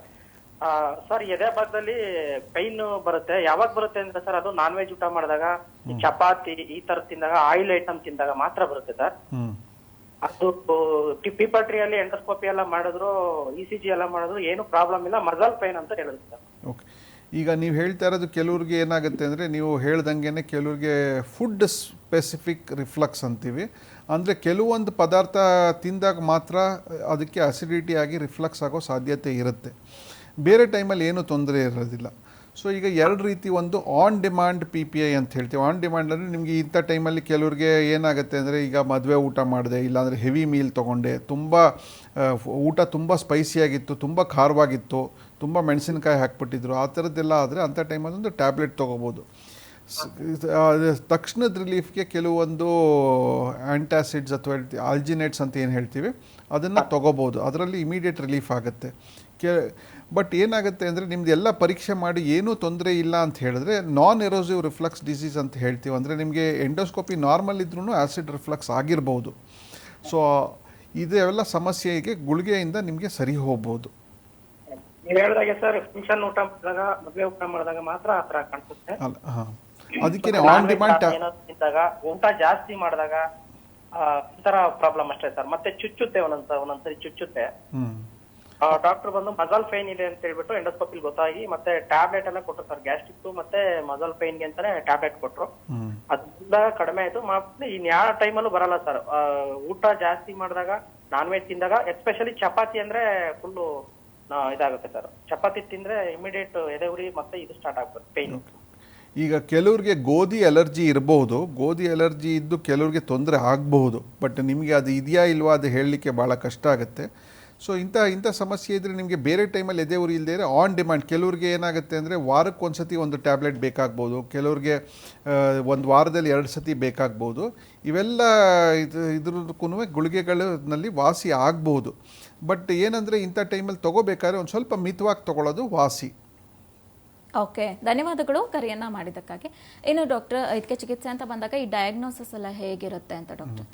ಈಗ ಏನಾಗುತ್ತೆ ಅಂದರೆ ಈ ಹಾರ್ಟ್ ಬರ್ನ್ ಅಂತ ಏನು ಹೇಳ್ತೀವಿ, ರಿಫ್ಲಕ್ಸ್ ಗ್ಯಾಸ್ಟ್ರೋಎಸೋಫೇಜಿಯಲ್ ರಿಫ್ಲಕ್ಸ್ ಡಿಸೀಸ್, ಇದು ಕ್ಲಿನಿಕಲ್ ಡಯಾಗ್ನೋಸಿಸ್. ಇದಕ್ಕೆ ಏನು ಪೇಷಂಟ್ ಏನು ಸಮಸ್ಯೆ ಹೇಳ್ತಾರೆ ಅದು ಕರೆಕ್ಟಾಗಿ ಅವ್ರ ಹಿಸ್ಟ್ರಿ ಕೊಟ್ಟರೆ ಅಷ್ಟೇ ಸಾಕು ನಮಗೆ ಡಯಾಗ್ನೋಸ್ ಮಾಡೋದಕ್ಕೆ. ಸೊ ಅದಕ್ಕೇನು ಅಡಿಷ್ನಲ್ ಆಗಿ ಏನು ಸಮಸ್ಯೆ ಇದು ಟ್ರೀಟ್ಮೆಂಟ್ ಇದಕ್ಕೆ ಮಾಡೋದಕ್ಕೆ ನಮಗೆ ಬೇರೆ ಏನು ಟೆಸ್ಟ್ಗಳು ಬೇಕಾಗಿಲ್ಲ. ಕೆಲವ್ರಿಗೆ ಮಾತ್ರ ಏನಂದರೆ ಎಟಿಪಿಕಲ್ ಸಿಂಪ್ಟಮ್ಸ್ ಅಂತೀವಿ. ಕೆಲವ್ರಿಗೆ ಏನಾಗುತ್ತೆ ಅಂದರೆ ಕಾಫ್, ಕೆಮ್ಮಿರ್ಬೋದು, ಕೆಮ್ಮು ವಾಸಿಯಾಗದೇ ಇರ್ಬೋದು, ಅಥವಾ ಗಂಟ್ಲಿನಲ್ಲಿ ತೊಂದರೆ ಇರ್ಬೋದು, ಏನೋ ಸಿಕ್ಕಾಕೊಂಡಂಗೆ ಇರ್ಬೋದು, ಗಂಟ್ಲಲ್ಲಿ ವಾಯ್ಸ್ ಚೇಂಜ್ ಆಗಿರ್ಬೋದು. ಇವೆಲ್ಲ ಸಮಸ್ಯೆಗಳಿಗೆ ನಮಗೆ ಎಟಿಪಿಕಲ್ ಮ್ಯಾನಿಫೆಸ್ಟೇಷನ್ಸ್ ಅಂತೀವಿ. ಅಂದರೆ ಟಿಪಿಕಲ್ ಆಗಿ ಇಲ್ಲದೆ ಇರೋ ಕೆಲವ್ರಿಗೆ ಎದೆ ಉರಿ ಇಲ್ಲದೆ ಬರೀ ಈ ಥರ ಸಮಸ್ಯೆಗಳು ಬಂದವ್ರಿಗೆ ಎಟಿಪಿಕಲ್ ಮ್ಯಾನಿಫೆಸ್ಟೇಷನ್ಸ್ ಅಂತ ಹೇಳ್ತೀವಿ. ಅಂಥ ಟೈಮಲ್ಲಿ ಮೆಡಿಸಿನ್ಸ್ ಕೊಟ್ಟು ನಾವು ಏನು ಮ್ಯಾನೋಮೆಟ್ರಿ ಅಥವಾ pH ಮೆಟ್ರಿ ಅಂತ ಹೇಳ್ತೀವಿ, ಅಂದರೆ ಎಸಿಡ್ ಎಷ್ಟು ಬರ್ತಾ ಇದೆ ಅಂತ ನೋಡಲಿಕ್ಕೆ ನಾವು ಅದನ್ನು ಟೆಸ್ಟ್ಗಳು ಮಾಡಬೇಕಾಗುತ್ತೆ. ಓಕೆ ಡಾಕ್ಟರ್, ಪ್ರೋಗ್ರಾಮ್ನ ಲಾಸ್ಟ್ ಮಿನಿಟಲ್ಲಿ ಇದ್ದೀವಿ. ಸೊ ಹೀಗಾಗಿ ನೋಡ್ತಾ ಇರುವಂಥ ವೀಕ್ಷಕರಿಗೆ ಈ ಎದೆಯವರಿಂದ ನಾವು ಕಂಟ್ರೋಲ್ ಮಾಡ್ಕೊಳ್ಳೋದಕ್ಕೆ ಏನಾದರೂ ಟಿಪ್ಸ್ ಅಥವಾ ಕಿವಿ ಮಾತೇನಾದರೂ ಹೇಳಕ್ಕೆ ಇಷ್ಟಪಡ್ತೀರಾ? ಭಾಳ ಮುಖ್ಯವಾಗಿ ನಾನು ಏನು ಹೇಳಲಿಕ್ಕೆ ಬಯಸ್ತೀನಿ ಅಂದರೆ ಎದೆ ಉರಿ ದಯವಿಟ್ಟು ಅದನ್ನು ನೆಗ್ಲೆಕ್ಟ್ ಮಾಡಬೇಡಿ. ಆಮೇಲೆ ನಿಮ್ಮದು ಲೈಫ್ ಸ್ಟೈಲ್ ಚೇಂಜಸ್ ಮಾಡ್ಕೊಳ್ಳಿ. ಈಗ ಸ್ಮೋಕಿಂಗ್ ಕ್ವಿಟ್ ಮಾಡೋದು, ಆಲ್ಕೋಹಾಲ್ ಸ್ಟಾಪ್ ಮಾಡೋದು, ಎಕ್ಸಸ್ ಕಾರ್ಬೋನೇಟೆಡ್ ಡ್ರಿಂಕ್ಸ್ ಸೋಡಾ ಅಂತ ತೊಗೊಳ್ಳೋದೇ ಇರೋದು, ಸ್ಮಾಲ್ ಫ್ರೀಕ್ವೆಂಟ್ ಮೀಲ್ಸ್, ಎಕ್ಸಸೈಸ್, ತಿಂದ ತಕ್ಷಣ ಮಲಗದೇ ಇರೋದು, ಇವೆಲ್ಲ ಮಾಡಿ. ಇದರಲ್ಲೂ ಇದಾಗಿ ನಿಮ್ಗೆ ರಿಫ್ಲಕ್ಸ್ ಇದ್ದರೆ ಮೆಡಿಸಿನ್ಸಲ್ಲಿ ಪ್ರೋಟಾನ್ ಪಂಪ್ ಇನಿಬಿಟರ್ಸ್ ಅಂತ ಹೇಳ್ತೀವಿ, ಅದು ಶಾರ್ಟ್ ಡ್ಯೂರೇಷನ್ ತೊಗೊಳ್ಳಿ. ಸೆಲ್ಫ್ ಮೆಡಿಕೇಷನ್ಸ್ ಮಾಡಬೇಡಿ. ಈಗ ತಿನ್ನಿ, ಆರೋಗ್ಯವಾಗಿ ತಿನ್ನಿ, ಚೆನ್ನಾಗಿ ತಿನ್ನಿ, ಖುಷಿಯಾಗಿ ತಿನ್ನಿ. ಆಮೇಲೆ ಸ್ಮಾಲ್ ಫ್ರೀಕ್ವೆಂಟ್ ಮೀಲ್ಸ್ ತೊಗೊಳ್ಳಿ. ಜೀವನ ಚೆನ್ನಾಗಿರುತ್ತೆ. ಧನ್ಯವಾದಗಳು. ಎಸ್ ಡಾಕ್ಟರ್, ನಿಮ್ಮ ಬ್ಯುಸಿ ಶೆಡ್ಯೂಲಲ್ಲೂ ಕೂಡ ಇಷ್ಟೊತ್ತು ನಮಗೆ ಟೈಮ್ ಕೊಟ್ಟು ವೀಕ್ಷಕರಿಗೆ ಹಾರ್ಟ್ ಬರ್ನ್ ಬಗ್ಗೆ ಸಾಕಷ್ಟು ಮಾಹಿತಿಯನ್ನು ತಿಳಿಸ್ಕೊಟ್ರಿ. ಧನ್ಯವಾದಗಳು ನಿಮಗೂ ಕೂಡ. Thank you. ಎಸ್ ವೀಕ್ಷಕರೇ, ನಮ್ಮ ಲೈಫ್ ಸ್ಟೈಲ್ ಹಾಗೆ ಆಹಾರ ಪದ್ಧತಿಯನ್ನು ಚೇಂಜ್ ಮಾಡ್ಕೊಳ್ಳೋದ್ರಿಂದ ಈ ಒಂದು ಸಮಸ್ಯೆಯಿಂದ ನಾವು ಮುಕ್ತರಾಗಿರ್ಬೋದು ಅಂತ ವೈದ್ಯರು ಕೂಡ ತಿಳಿಸಿದ್ರು. ಸೊ ನೀವು ಕೂಡ ನಿಮ್ಮ ಜೀವನ ಶೈಲಿಯನ್ನು ಚೇಂಜ್ ಮಾಡ್ಕೊಳ್ಳಿ, ಆದಷ್ಟು ಆರೋಗ್ಯಕರವಾಗಿರಿ ಅಂತ ಹೇಳ್ತಾ ಇವತ್ತಿನ ಕಾರ್ಯಕ್ರಮವನ್ನು ಮುಗಿಸ್ತಾ ಇದ್ದೀವಿ. ಧನ್ಯವಾದಗಳು.